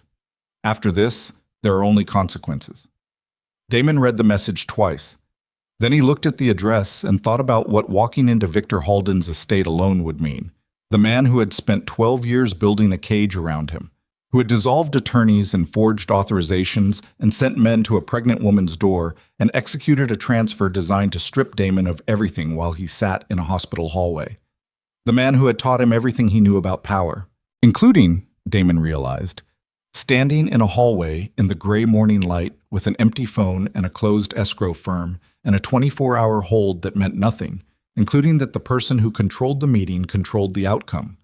Victor wanted him to come alone because alone meant manageable. Alone meant the conversation ended the way Victor needed it to end. Damon looked at the message. He looked at the address.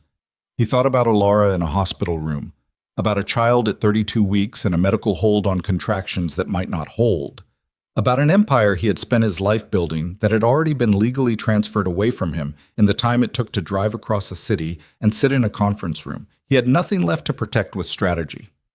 The strategy was gone. The legal mechanisms were gone. The escrow attorney was gone. The 40 minutes he had needed had turned into 6 minutes, and then into nothing. What he had left was the truth, the evidence in Adrian's folders, the forensic audit from Pace, Serena's testimony, and the recording Adrian had found, Victor's voice, undeniable, describing exactly what he had done and why. He thought about what Victor had taught him 12 years ago when Damon was 26 and learning how rooms worked. The person who controls the meeting controls the outcome. He typed back one word. Tonight. He needed the day. He needed Adrian and Pace and Serena and every piece of documentation and every angle of approach, and he needed to move faster than he had moved all night, and he needed to do it while sitting in a hospital chair next to a woman who was 32 weeks pregnant and whose contractions had been medicated into stillness that might not last. He needed to do all of it, because tonight, when he walked into that estate, he was not walking in as a man who had been outmaneuvered. He was walking in as a man who had spent the day building the thing that destroyed the man who built him. His phone buzzed. Victor's response. One word, tonight. Damon put the phone in his pocket and walked out into the morning and got into his car and drove back toward the hospital with the city coming fully awake around him. Light on every surface now, people on the streets, the day arriving with its complete indifference to what the night had been. He was halfway to the hospital when his phone rang. The hospital number. He answered before the first ring finished. The voice was the doctor's, the efficient one, the plain information voice. "Mr. Veylor," she said, "the contractions have restarted. They're stronger than before, and they're not responding to the second round of medication the way we'd hoped." A pause. Brief, Professional. The pause of someone delivering the next sentence carefully. We may be looking at delivery within the next several hours. He pressed the accelerator. I'm 10 minutes out, he said. We'll be here, she said. He drove. The city moved around him and Victor's message sat in his pocket, and the transfer that had already executed sat in an administrative hold that meant nothing. And the night that had taken everything apart was giving way to a day that would decide what was left. He drove toward the hospital, toward Elara, toward the thing that had never been about the Empire. He understood that now, completely, without reservation, without the part of him that had always reserved something for the strategy and the position and the control. The Empire was gone. What was left was the only thing that had ever actually mattered, and it was waiting for him behind a hospital door. And it was the one thing in this entire situation that Victor Halden had never understood, and therefore had never been able to account for. Damon pressed the accelerator harder and drove toward it. He made it in 8 minutes. He came through the emergency entrance moving fast enough that the man at the desk started to rise and then recognized him and sat back down. The elevator was occupied, so he took the stairs. 3 flights, the stairwell concrete and fluorescent and indifferent, and came out onto the maternity floor with his breath sharp in his chest and his jacket still on and the full weight of the night sitting in every muscle. The doctor met him in the hallway outside Elara's room.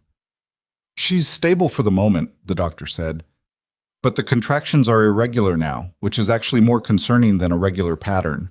Her blood pressure has elevated. We're managing it, but I want you to understand that the situation has changed from what it was 2 hours ago. What are the options?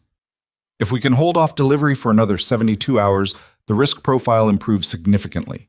At 32 weeks, the outcomes are generally good, but not without complications. She paused. If we can't hold it, if her pressure keeps climbing or the contractions accelerate, we deliver. We're prepared for that. But I want to be honest with you about what prepared means at this gestational age. Tell me, she told him. Plainly, specifically, with the professional directness he had come to respect in the 2 hours he had known her.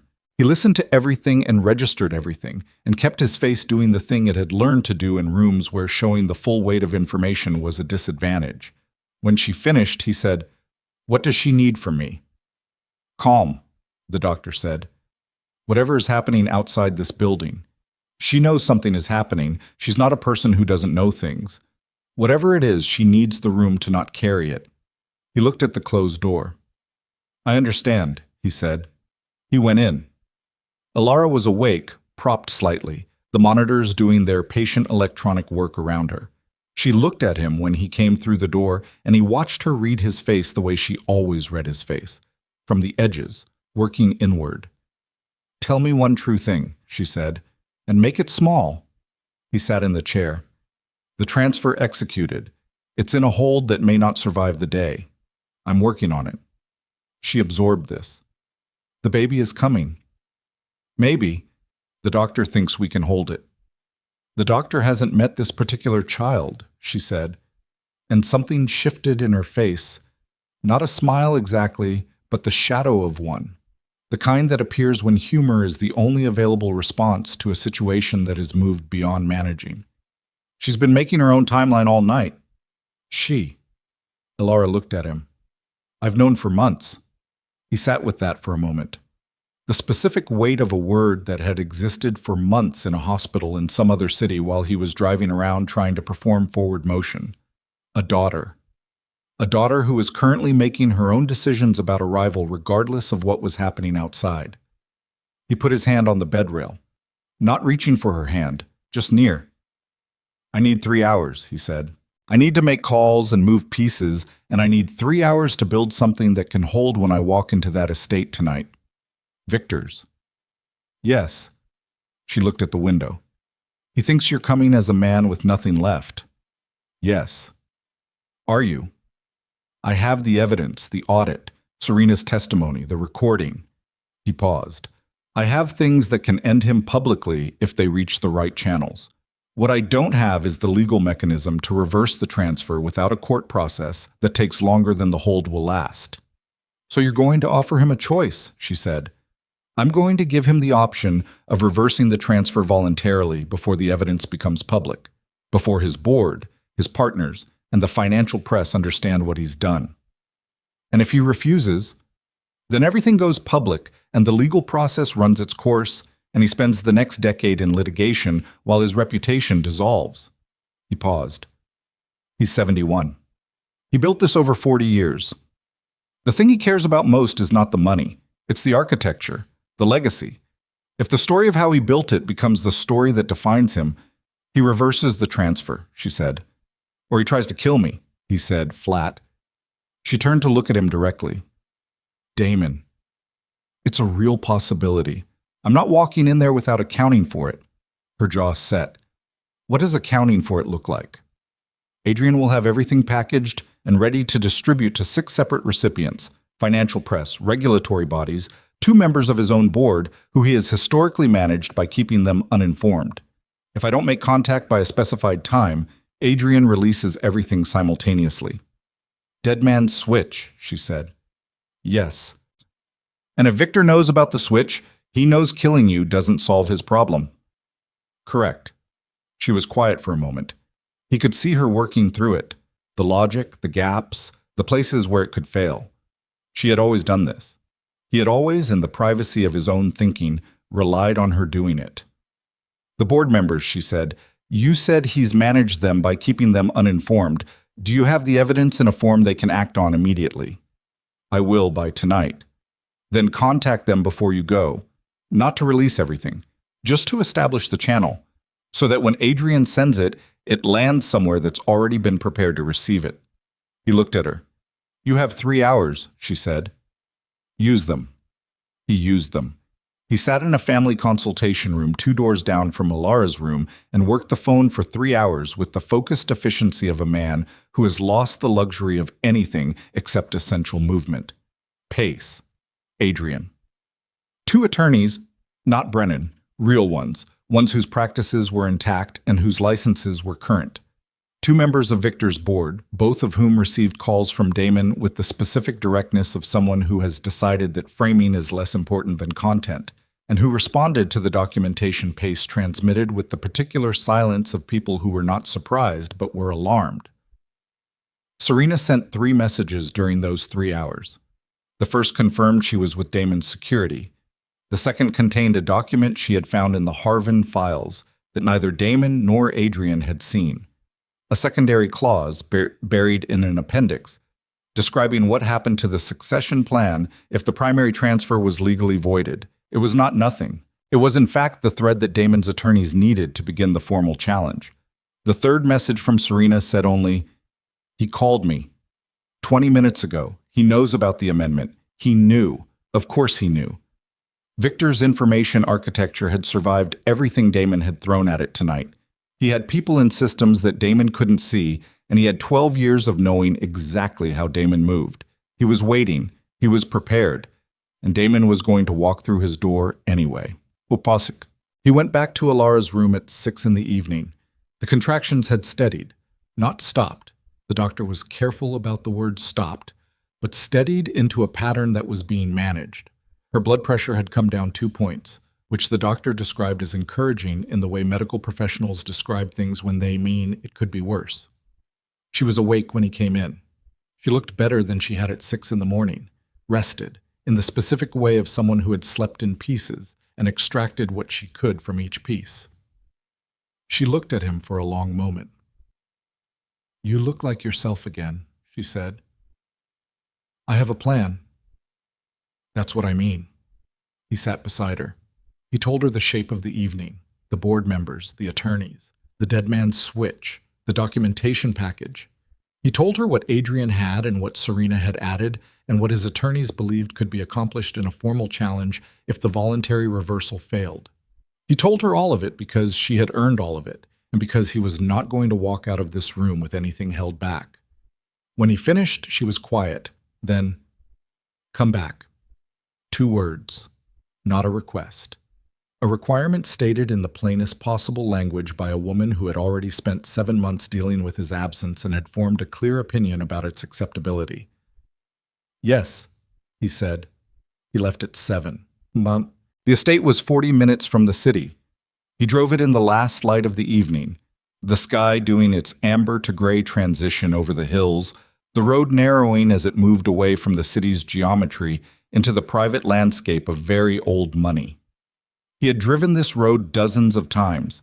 He knew where the private security camera was positioned at the gate. He knew that Victor kept 2 men inside the property on rotation, and that the rotation changed at 9 p.m. He was arriving at 7:40. The gate was open. He drove through without stopping and followed the long driveway toward the house. The house was lit, warm light from the ground floor windows, the specific illumination of a place that wanted to appear welcoming while being anything but. Victor was standing on the steps when Damon pulled up. This was not where Victor usually stood.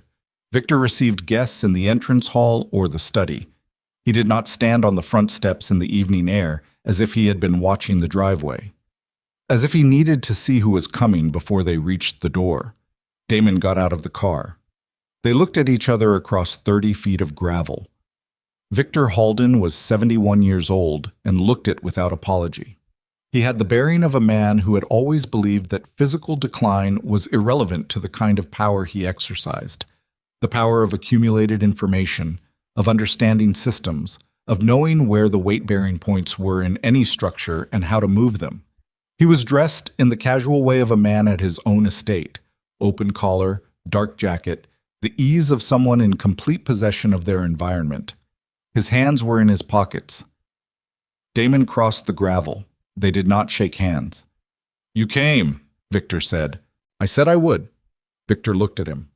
Not with warmth, not with hostility, with the expression of a man doing a final assessment, cataloging what he sees with the same instrument he had used for 12 years. "Come inside," he said. Damon followed him through the entrance hall and into the study, the room he knew best from all the years of evenings in this house. Bookshelves on 3 walls, a desk that had belonged to Victor's father, 2 chairs near the window where the conversations that had shaped Damon's understanding of how power worked had taken place. Victor sat in his chair. Damon did not sit. "You want to stand," Victor said. "All right." "The transfer," Damon said. "Reverse it." Victor looked at him. "No. I have documentation of unauthorized access to my security systems, forensic evidence, an audit trail that establishes the codes used for the transfer were obtained through a breach of my personal security architecture. I have the recording, your voice, describing what you were doing and why." He paused. "I have Serena Vale's testimony. I have 2 members of your board who received documentation this afternoon and are currently in conversation with their personal attorneys." Victor's face moved. Something shifted behind his eyes. Not fear, the reorganization of a man who is recalculating. "Serena. She didn't take the codes when she had the chance. She's been protecting me for 2 months. She was placed. She made a choice," Damon said. "People do that. It's the thing you keep failing to account for." Victor was quiet for a moment. He took his hands out of his pockets and placed them on the arms of the chair, a gesture Damon had seen him make in negotiations, in difficult meetings, in moments when he needed to signal that he was settling in for something extended. "Sit down, Damon." "No. I'm trying to have a conversation." "We are having one." Victor exhaled. Not frustration, something that in another context might have been sadness. "What I built, what we built, what you built for yourself using me as the engine," Damon said. "Using my name and my work, and 12 years of my life as the visible structure while you controlled the actual architecture." "Without me, you had nothing," Victor said. "Without my vision, my infrastructure, my resources. Without you, I would have built something that was actually mine," Damon said. The words came out flat, not heated. The flat delivery of someone who has already processed the grief of a thing and arrived at the statement of fact on the other side. It might have been smaller, it might have taken longer, but it would have been mine, and I would have known what I was building. He looked at the older man in the chair. "You didn't believe in me, Victor. You identified a vehicle and you invested in it." Victor looked at him for a long moment. "Reverse the transfer," Damon said again, "and if I don't..." Then at 9 p.m. tonight, documentation goes to 6 recipients simultaneously: press, regulators, your remaining board members, and the 2 attorneys who are currently building the formal challenge. He paused. The legal process will eventually produce the same result. It will just cost you the thing you built over 40 years. The name, the legacy, the story of how it was done. He held Victor's gaze. I know which one matters to you more. The room was quiet. Outside the windows, the evening had gone dark. The estate's exterior lights had come on, casting the manicured grounds in the flat yellow of security lighting, the kind that made everything look surveilled rather than beautiful. Victor's hands tightened slightly on the chair arms. Damon watched them. The child, Victor said, is not a factor in this conversation. She is the entire reason. She is my daughter, Damon said, and the word landed in the room with a weight neither of them had expected, least of all Damon. She is my daughter, and she is 32 weeks old, and she is the thing you tried to erase because she threatened your plan, and she is going to exist regardless of what happens in this room tonight. The only question in this room tonight is what kind of story you leave behind you. Victor looked at him. The calculation was visible. Damon had spent 12 years learning to read this man, reading the micro-movements of a face that controlled its expressions almost completely, reading the tiny signals that lived beneath the control. He watched the calculation running, the assessment of outcomes, the specific arithmetic of a man who had spent 40 years managing the relationship between what he wanted and what was achievable. Then something in Victor's face settled. Not defeat, something harder to name. The specific expression of a man who has reached the end of a very long road and found it ends differently than he planned. He reached into the desk. Damon's body went sharp, every nerve ending awake, weight shifting slightly to the balls of his feet. The instinctive preparation of a body that has read a movement as potentially threatening before the mind has fully processed it. Victor placed a pen on the desk, then a document. The reversal instrument, he said. I had it prepared.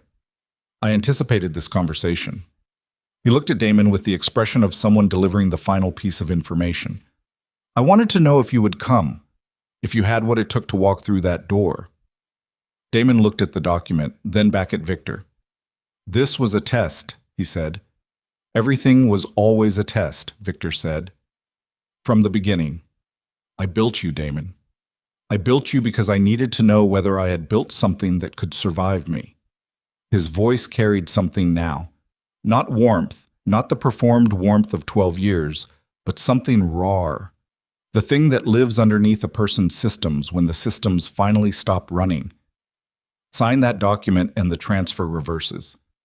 Your holding structures are restored. The Harvin mechanism is dissolved. Damon looked at the pen on the desk. Why? He said. Not about the reversal. About the test. About the entire architecture of 12 years. Because I'm 71, Victor said, and everything I built needs someone who can hold it when I'm gone. And the only way to know if you could hold it was to try to take it. He paused. You found the evidence. You blocked what you could. You built a response in the middle of the night while the woman you love was in a hospital. You walked through that gate tonight with nothing left except the truth and the willingness to use it. He stopped. Sign the document, he said. Take what's yours. Damon stood at the desk and looked at the reversal instrument and the pen. He thought about the forged documents that sent Elara running, the surveillance photographs, the men at the door of the apartment at 3 a.m, the phone call at 4 a.m., designed to keep him occupied while the transfer window opened. The dissolved escrow firm. He thought about Elara in a hospital room telling him to come back. He thought about a daughter at 32 weeks making her own decisions about arrival. He picked up the pen. He looked at Victor. This is the last conversation we have, he said. Victor held his gaze. I know. Damon signed the document. He put the pen down and picked up the signed instrument and turned toward the door. Victor's voice came from behind him. She's going to be remarkable. The child. Damon stopped walking. He did not turn around. She already is, he said. He walked out through the study and down the entrance hall and out through the front door into the night air. His car was where he left it. The gravel was cold and still under his feet. The estate's lights cast their yellow surveillance across the grounds. He got into the car. He sat for exactly 5 seconds with the signed document on the passenger seat, and the night around him and the full weight of everything the past 24 hours had been settling into something that was not yet peace, but was adjacent to it. Then he called Adrian. "Stand down the 9 p.m. release," he said. He signed the reversal. A pause. He signed it. "Yes." Damon, Adrian stopped, started again. "Is it over?" "The legal part, yes." He started the car. "I'll explain the rest later." He ended the call. He called the hospital next. Not the doctor's line. The nursing station on Elara's floor. "This is Damon Veylor. I'm calling for an update on Mr. Veylor." The voice was not the nurse he had spoken to before. It was faster, with something compressed in it. "We've been trying to reach you, Miss Voss went into active labor approximately 40 minutes ago. The doctor is with her now." He pressed the accelerator. The estate's driveway blurred past him. The gate, the road, the dark hills opening up into the city's outer edge. 40 minutes. She had been in active labor for 40 minutes while he was standing in a room signing a document. He drove with both hands on the wheel, and every light he encountered turning against him, as if the city itself had decided that the night was not finished with him yet. Red at every intersection, traffic thickening where it shouldn't be at this hour, the specific obstruction that only exists when you're running out of time to reach the thing that matters most. He ran 2 lights. He was not proud of it. He would be accountable for it later. He ran them and drove, and the hospital appeared ahead, and he pulled into the emergency bay and left the car where it stopped and went through the doors, moving faster than he had moved at any point in the past 24 hours, past the desk and into the elevator and up to the floor and down the corridor to the room where the light under the door was different from before. More activity, more movement, the specific quality of light in a room where something important is actively happening. A nurse stepped out of the room directly into his path. "Mr. Veylor, is she?" "She's in delivery. The doctor is with her. You can—" She moved aside. "You can go in." He went in. The room had transformed in the hours since he'd last been in it. The quiet monitoring equipment had been joined by additional machines, additional people, a second doctor, 2 nurses, the organized, purposeful movement of a medical team doing something that required all their attention. Elara was in the center of all of it. She saw him the moment he came through the door. Something in her face, the controlled endurance he had watched her maintain for the past 24 hours, the managed calm of a woman who had been carrying everything and refusing to put it down. Something in it shifted when she saw him. Not collapse, not relief exactly. The specific expression of a person who has been holding something alone and has just been joined. He crossed the room and took her hand. Her grip was stronger than he expected. The grip of someone working very hard at something. "You're here," she said. "I'm here." "The document. Signed," he said. "It's over. That part is over." She exhaled. A long breath, controlled even now, using the breath the way the doctor had probably told her to use it. Then she looked at him with the dark eyes that had been the last thing he expected to see across an airport terminal yesterday afternoon, and said, "She's not waiting any longer." "No," he said. "Stay," she said. He held her hand. He stayed. The room moved around them, the doctors and nurses doing their precise, necessary work, the machines tracking what needed tracking, the night outside the windows holding its temperature, while inside the room something was arriving that had been coming for 32 weeks, through airports and forged documents and hospital hallways, and a study in an estate where an old man had finally put down the weapon he'd been carrying. Damon held Elara's hand and did not look away from her face. Whatever came next, the legal work, the reversal instrument, the accounting with Adrian, the board members, Serena's situation, all the machinery of consequence that would run for months, all of it was after. Right now there was only this room, only the sound of the monitors and the controlled breathing and the specific moment when the doctor said, with the plain directness that Damon had come to respect in her, "I need you to push." And Elara, still holding his hand, pushed. She was born at 11:53 at night, not with the drama that the hours preceding her had suggested, not with crisis or alarm or the machinery of emergency swinging into motion. She arrived with the specific efficiency of someone who had already decided how this was going to go and had simply been waiting for everyone else to catch up. The doctor said something to the nurse in a low, professional voice. A monitor changed its pattern. And then there was a sound in the room that had not existed in the world 30 seconds earlier. Damon had been in rooms where things of consequence happened. Rooms where decisions were made that moved money and power and the futures of companies across a table. He had understood those rooms. He had known how to read them, how to position himself inside them, how to extract what he needed and leave with what he came for. He had no framework for this room. He had no framework for the sound. He was still holding Elara's hand. She was breathing in the controlled, deliberate way she had been breathing for the past hour.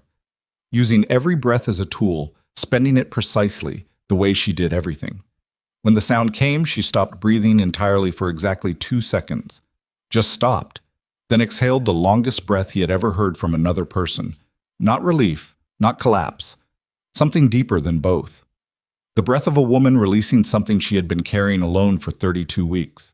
The doctor placed the child on Elara's chest. Damon looked at his daughter.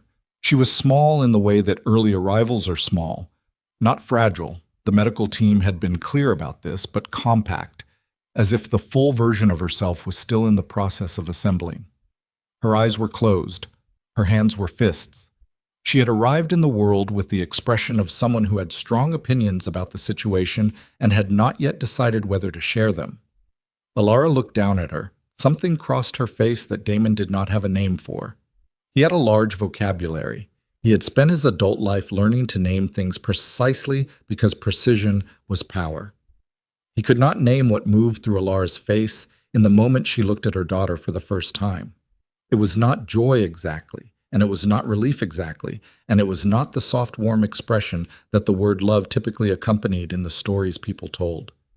It was recognition, the specific expression of a person meeting someone they already know. "Hello," Elara said, very quietly, to the child. Just that. One word, said the way you say something to a person in a room where no one else needs to hear it. Damon stood beside the bed with his hand still loosely holding Elara's and looked at the two of them and understood, with the specific clarity that comes to people at 4 a.m. after 24 hours of fighting for something, that this was what the entire machine had been built to erase. This moment. This specific, unremarkable, extraordinary moment in a hospital room that smelled of antiseptic and recycled air. Victor had understood the strategic threat. He had calculated the legal exposure, the succession disruption, the air that complicated 40 years of architecture. He had been correct about all of it. He had simply failed to understand that the thing he was trying to eliminate was not a legal construct. It was this.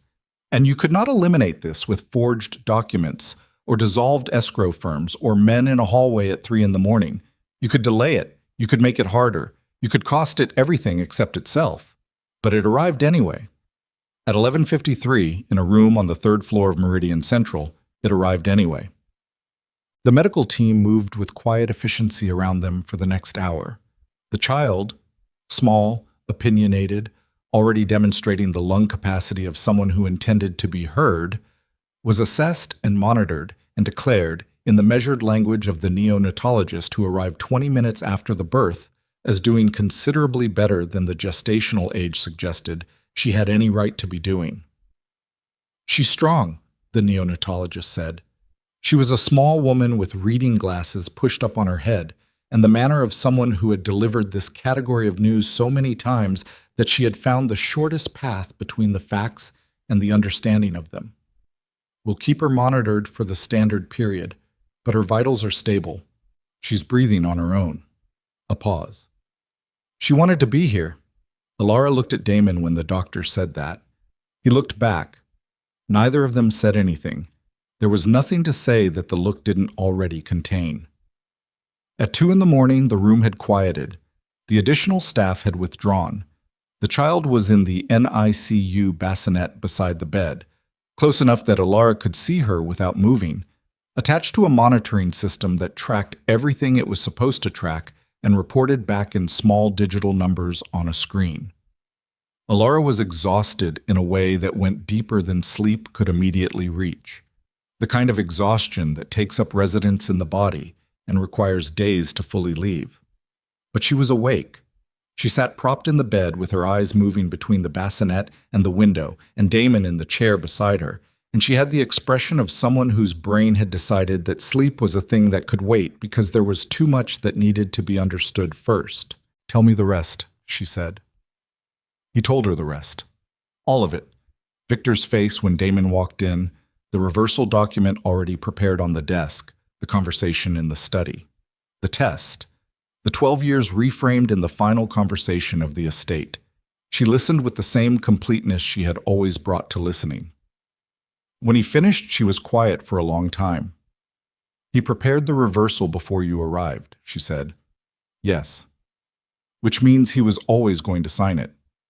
"He wanted to see if I'd come," Damon said, "if I had enough left to walk through that door. And if you hadn't." He thought about this. "I don't know. Maybe the transfer would have stood. Maybe he had another version of the plan if I broke under the pressure." He paused. "He's a man who builds redundancy into everything." She looked at the bassinet. What he did was still real. The documents he forged. The 7 months. Yes. The men at the door of the apartment. Yes. "I'm not making him sympathetic because he signed a piece of paper at the end," she said. Her voice was level, not hot. The heat of the night had burned through most of what was flammable, but certain. "He made a choice that cost us 7 months. That cost our daughter her first 32 weeks of safety. Whatever test he thought he was running, the price of it was paid by people who didn't agree to pay it." "I know," Damon said. "Do you forgive him?" He considered the question with the seriousness it deserved. "No," he said finally. "I understand him, which is different. I spent 12 years learning to understand how he thinks. I can see the logic of everything he did from inside his own framework." He looked at his hands. "But understanding someone's logic is not the same as forgiving what the logic costs other people." She turned to look at him. "What are you going to do with him?" "The legal challenge is already in motion. My attorneys will pursue it regardless of the voluntary reversal. The unauthorized access to my security systems is a separate matter from the succession documents. He will answer for it in the way that courts produce answers." He paused. "Whether he goes to prison depends on what the regulatory bodies do with what Adrian sends them." Adrian sends them.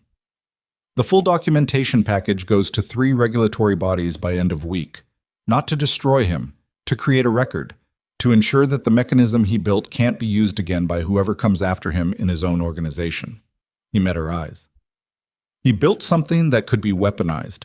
The record ensures someone has to answer for that regardless of what his attorneys do with the voluntary reversal." She absorbed this.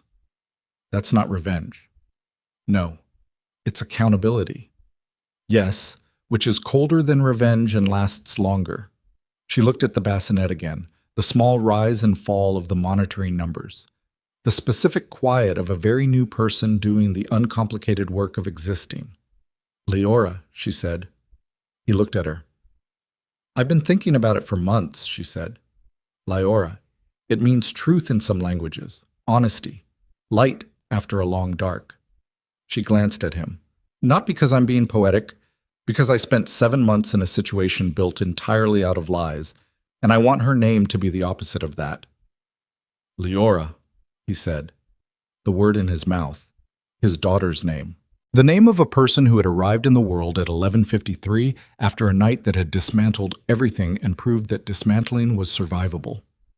"Yes," he said. "Leora." He did not sleep that night. He stayed in the chair beside Elara's bed until she finally slept around 4 in the morning, surrendered to it with the abruptness of a body that had been denied it too long and simply stopped negotiating. He watched her sleep, and he watched the small numbers on the bassinet monitor, and he sat in the specific quiet of a hospital room at 4 a.m. with everything that the past 30 hours had been settling into whatever it was going to become. At 5, he stepped out and called Adrian. "Documentation package," he said. "How ready?" "Complete," Adrian said. He sounded like a man who had also not slept. "Everything Pace pulled, everything Serena provided, the recording, the audit trail. 6 copies, 6 recipients, ready to transmit on your word. Send 3 now, The regulatory bodies. Hold the press contacts until the attorneys advise timing. He paused. And Adrian. Yes. The 4 months. A pause on the line, the specific weight of a subject that had been deferred through necessity and was now arriving. Yes, Adrian said. I need you to tell me why, Damon said. Not the strategic reasoning, not the calculation about moving too early. I need you to tell me why you sat with that information for 4 months while she was alone and afraid and being watched. The line was quiet for a long moment. Because I was afraid, Adrian said. His voice had something in it that Damon had not heard from him before. The specific quality of a man saying a true thing about himself that he has not said aloud previously. Not of Victor. Of being wrong.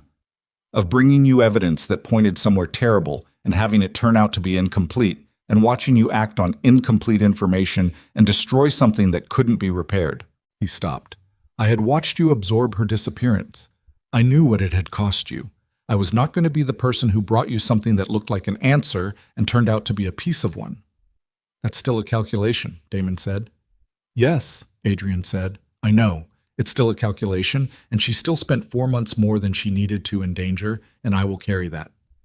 A pause. I'm not asking you to be fine with it. I'm telling you why. Damon stood in the hospital corridor at 5 a.m. and held the phone. He thought about the 11 years before this one, the situations they had been in together, the rooms where Adrian had stood beside him and told him the truth when the truth was expensive, the times that had outnumbered the one time that hadn't. Send the documents, he said. We'll have the rest of this conversation when I'm out of a hospital. How is she? Stable. The baby's stable. Her name is Elara. A pause. The kind that isn't empty. That's a good name, Adrian said. Yes, Damon said. It is. 4 days passed. They passed in the specific way that days pass inside a hospital when the emergency has downgraded to monitoring and the monitoring is producing acceptable numbers, slowly at first, then with a rhythm that becomes almost ordinary. Nurses and doctors and the rotation of shifts. The bassinet moved to a position where more light reached it in the mornings. Elara graduated from the propped and monitored state of delivery recovery to sitting upright, to standing, to walking the short length of the corridor outside the room with the careful, deliberate gait of someone rebuilding confidence in their own body. Damon was there for most of it, not all of it. The world did not pause for hospitals. His attorneys needed him.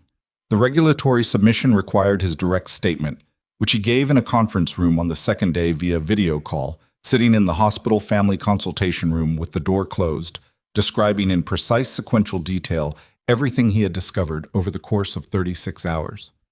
It took 2 hours. The attorney on the other end asked good questions. Damon answered them without embellishment. On the third day, Serena came to the hospital. She did not come to the room. She called first, which he understood as the appropriate instinct, and he met her in the lobby. She looked like someone who had also not slept well in 4 days. She had the particular appearance of a person who has burned through the adrenaline that sustained a crisis period and has arrived in the aftermath without a clear sense of what to do with the energy that's left. She stood in the hospital lobby with her hands in her jacket pockets and looked at him. How is she? She said. Both of them are well. She nodded. Something moved across her face and then was controlled. I wanted to say this in person. What I did, the 6 months of being beside you, whatever my intentions were by the end of it, the beginning of it was what Victor needed it to be. I agreed to be placed. I understood I was being used as a strategic piece, and I agreed. She held his gaze. I'm not asking for absolution. I'm telling you that I know what the beginning was, whatever the middle and end became. He looked at her for a moment. You didn't take the codes, he said. I know. You submitted the amendment. I know that too. You spent 2 months carrying information that could have gotten you hurt and you didn't use it for yourself, he said. You held it until you could use it for someone else. He paused. I'm not in the business of calculating what that balance is against, but I see it. She looked at him. What happens now? For me. The legal exposure from your involvement in the initial placement is something my attorneys are working to address. Victor's operation is the target of the regulatory action, not the people he used without full disclosure. That's the argument, and it's a sound one. He met her eyes. What you do with what comes after that is your own. My own, she said, as if testing the weight of the phrase. Yes. She was quiet for a moment. Then she reached into her jacket and produced a folded document. The secondary clause in the Harvin appendix. My attorneys pulled the full analysis yesterday. There's a provision in it that could be used to challenge the original deal structure entirely. Not just the transfer mechanism, but the foundational terms Victor embedded at signing. She held it out. I thought your team should have it. He took it. She turned to leave, then stopped. The roses at the airport, she said without turning around. 40 of them. She paused. He told me to be at the gate for a flight from Geneva. He wanted me visible when you saw her. She turned just enough to look at him over her shoulder. He wanted you distracted. Damon stared at her. He knew she was on that flight, Serena said. He knew before you did. He had someone watching her for months. He knew when she booked her return. The 40 roses were supposed to be the thing you were holding when you saw her, the image he wanted her to see first. She paused. He almost got it right. She walked out of the lobby. Damon stood for a moment holding the document she had given him, thinking about the airport, about the timing, about Victor's hand even in that moment, the roses, the positioning, the image of Damon standing there waiting for another woman, engineered as the first thing Elara would see when she returned. He had dropped the roses. They had scattered across the marble floor, and he had dropped them without deciding to drop them, because the sight of her had made the decision for him before his mind was involved. Victor had planned for everything. He had not planned for Damon's hands making a decision without him. On the fourth day, Elara sat in the chair beside the bassinet while Leora slept, and Damon sat across the room with the Harvin document and his phone and the specific quiet of a woman and her daughter doing the work of getting to know each other while the man who brought them to this room tried to remember how to breathe at a normal pace. He had been running on emergency systems for 4 days. He was becoming aware of the machinery winding down, the specific exhaustion that arrives not during the crisis, but after it, when the body finally believes the crisis is over and begins submitting all the bills for the energy it spent. He set the document down. He looked at Elara. She was watching Leora with the expression he had seen the first night, the recognition, the private conversation that existed between them in the language of proximity and attention, the language that had existed between them from the first moment and would exist regardless of what either of them said about it. The document from Serena, he said. There's a provision in the original Harvin terms that predates the transfer mechanism. If my attorneys can use it to challenge the foundational deal structure, it unravels the entire 12-year architecture. He paused. Not just the transfer, everything Victor embedded from the beginning. Elara looked at him. Everything. Every mechanism he built into the structures. Every clause that gave him access he wasn't supposed to have. He held her gaze. It takes time. Litigation, regulatory review, the full process. A year, maybe 2. But at the end of it, what remains is actually mine. She considered this. Is that what you want? He thought about the question. Genuinely thought about it, not in the way he had spent 12 years thinking, instrumentally, strategically, in terms of what was achievable and what it cost. But plainly, what did he want? I want to build something that she can look at someday, he said. He nodded toward the bassinet. That Leora can look at and understand what it is and how it was built and not have to find out later that the foundation was someone else's. Elara looked at him for a long moment. Then that's what you build.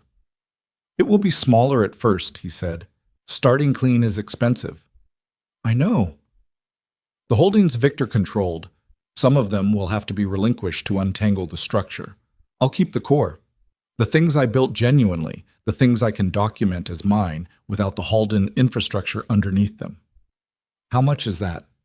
Enough, he said. It's enough. She held his gaze.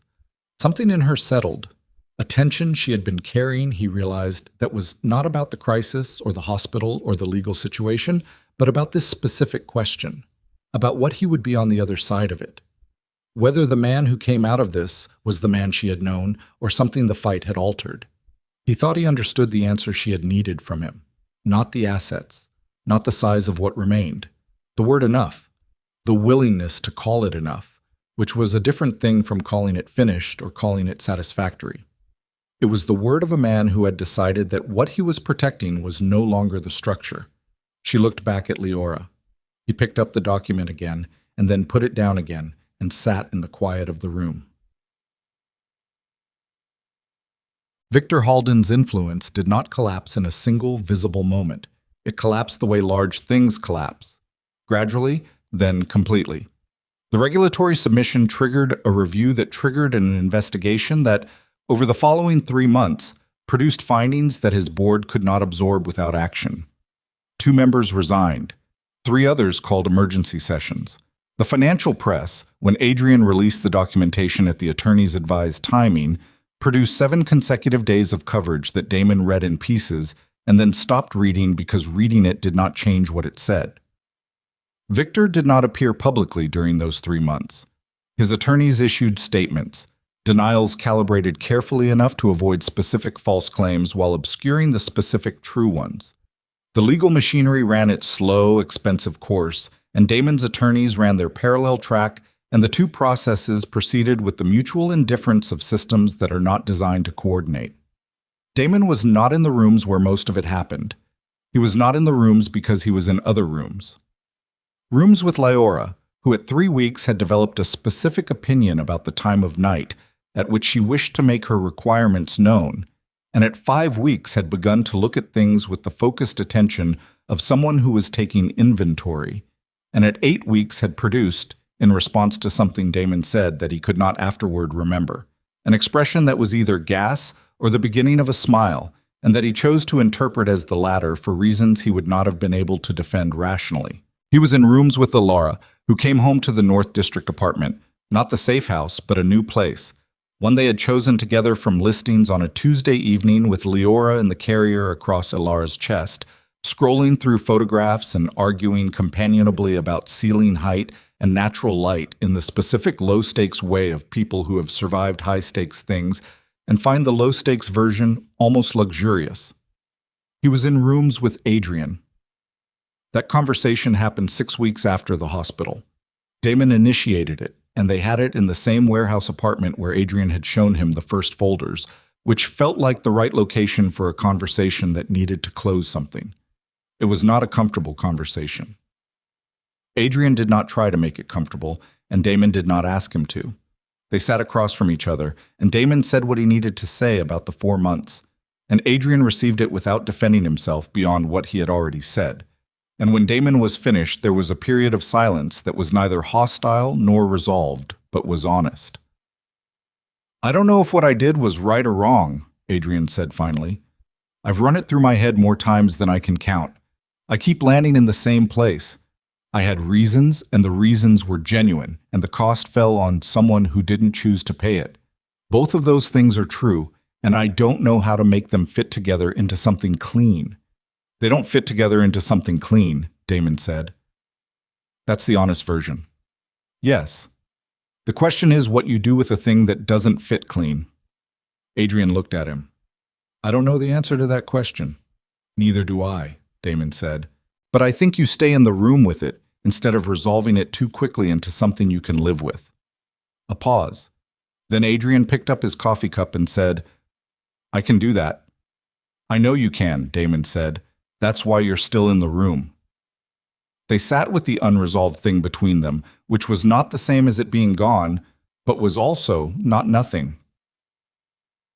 In the 3rd month, the reversal of the Harvin transfer was formally confirmed by the court overseeing the challenge. Not on the grounds of the voluntary instrument Damon had signed in Victor's study.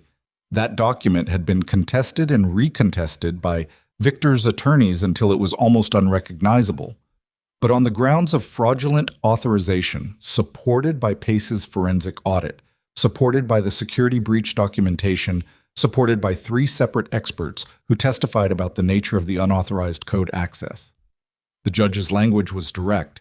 The transfer had been executed using security credentials obtained without the knowledge or consent of the authorizing party. The transfer was void. The holding structures reverted.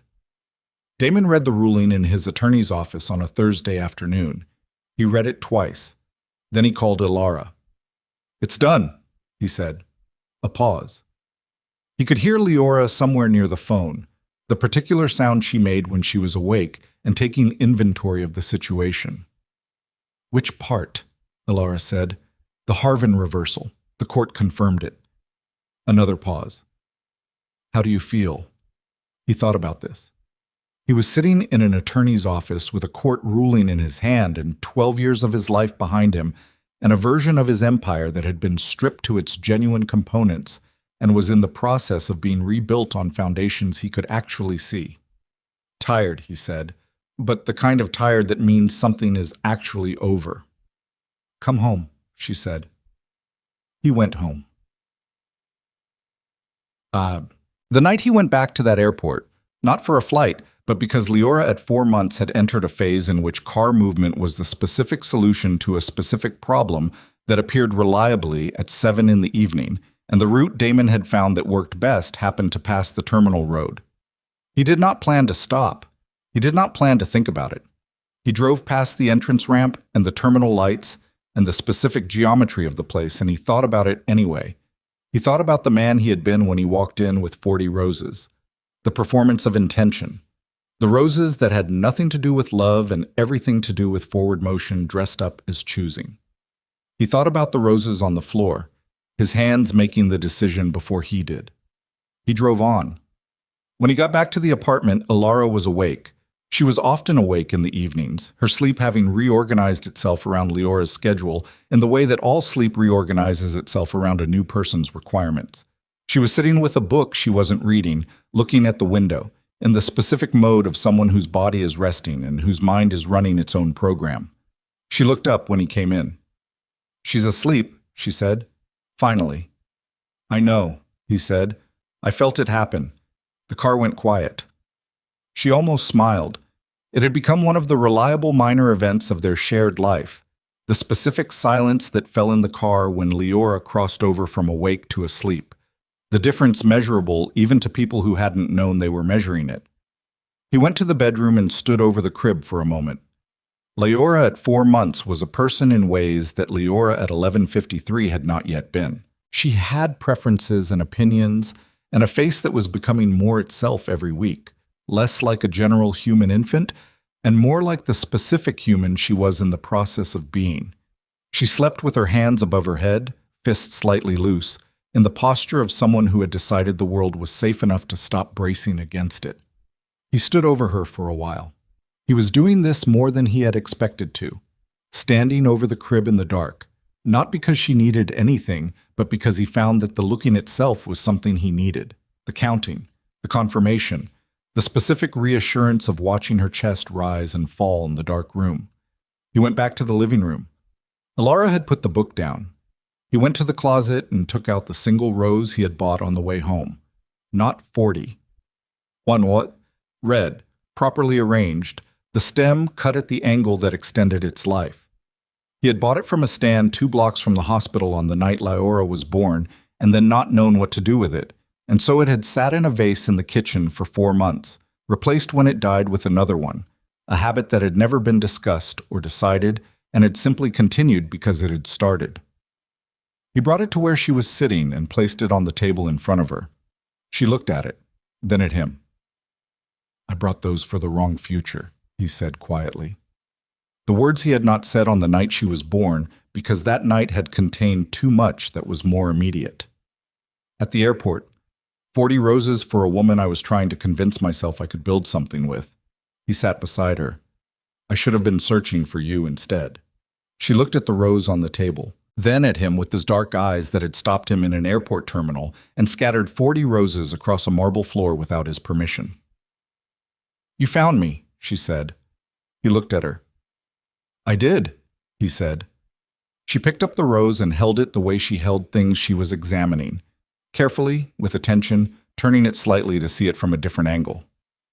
"One is better than 40, she said. "Yes." 40 is performance. She set it down. 1 is a choice. He looked at her for a long moment. In the bedroom down the hall, Leora slept with her fists loose and her chest rising and falling in the dark. Somewhere in the city, in a house Damon no longer visited, Victor Halden was living the quiet collapse of a legacy that had consumed 40 years. Adrian was in his warehouse apartment with the ongoing work of sitting with unresolved things. Serena was building something else. He didn't know exactly what. She had sent one message 3 weeks ago that said simply moving on, which he had taken at face value because it was the kind of message that did not require a response, only the acknowledgement that it had been received. The apartment was its late evening self, the specific quiet of a place that contained people who were learning how to be still after a long time of not being able to afford it. Elara was looking at him with the expression that was not soft and not hard, but was honest, which he had come to understand was the most sustainable of the available options. "What happens now?" she said. "Not to the Empire, not to Victor, not to the legal processes still running their course." She meant something smaller and more permanent than any of those things. He thought about the honest answer. "We figure it out," he said. "Not all at once, not with a plan." He paused. "Just the next thing, and then the thing after that." She considered this. "That's not how you usually operate." "No," he said. "It isn't." But I spent 12 years operating correctly," he said, and arrived at a man walking through an airport with 40 roses for the wrong woman. He met her eyes.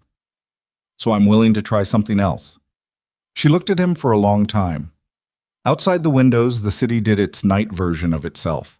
The lights, the movement, the ongoing indifferent machinery of a place that would keep running regardless of what happened inside any particular apartment within it. The city had no opinion about what had occurred over the past several months. It had no position on forged documents or dissolved escrow firms, or a child born at 32 weeks, or an old man's empire coming apart at its hidden seams. It simply continued the way cities do, because continuation was what it was built for.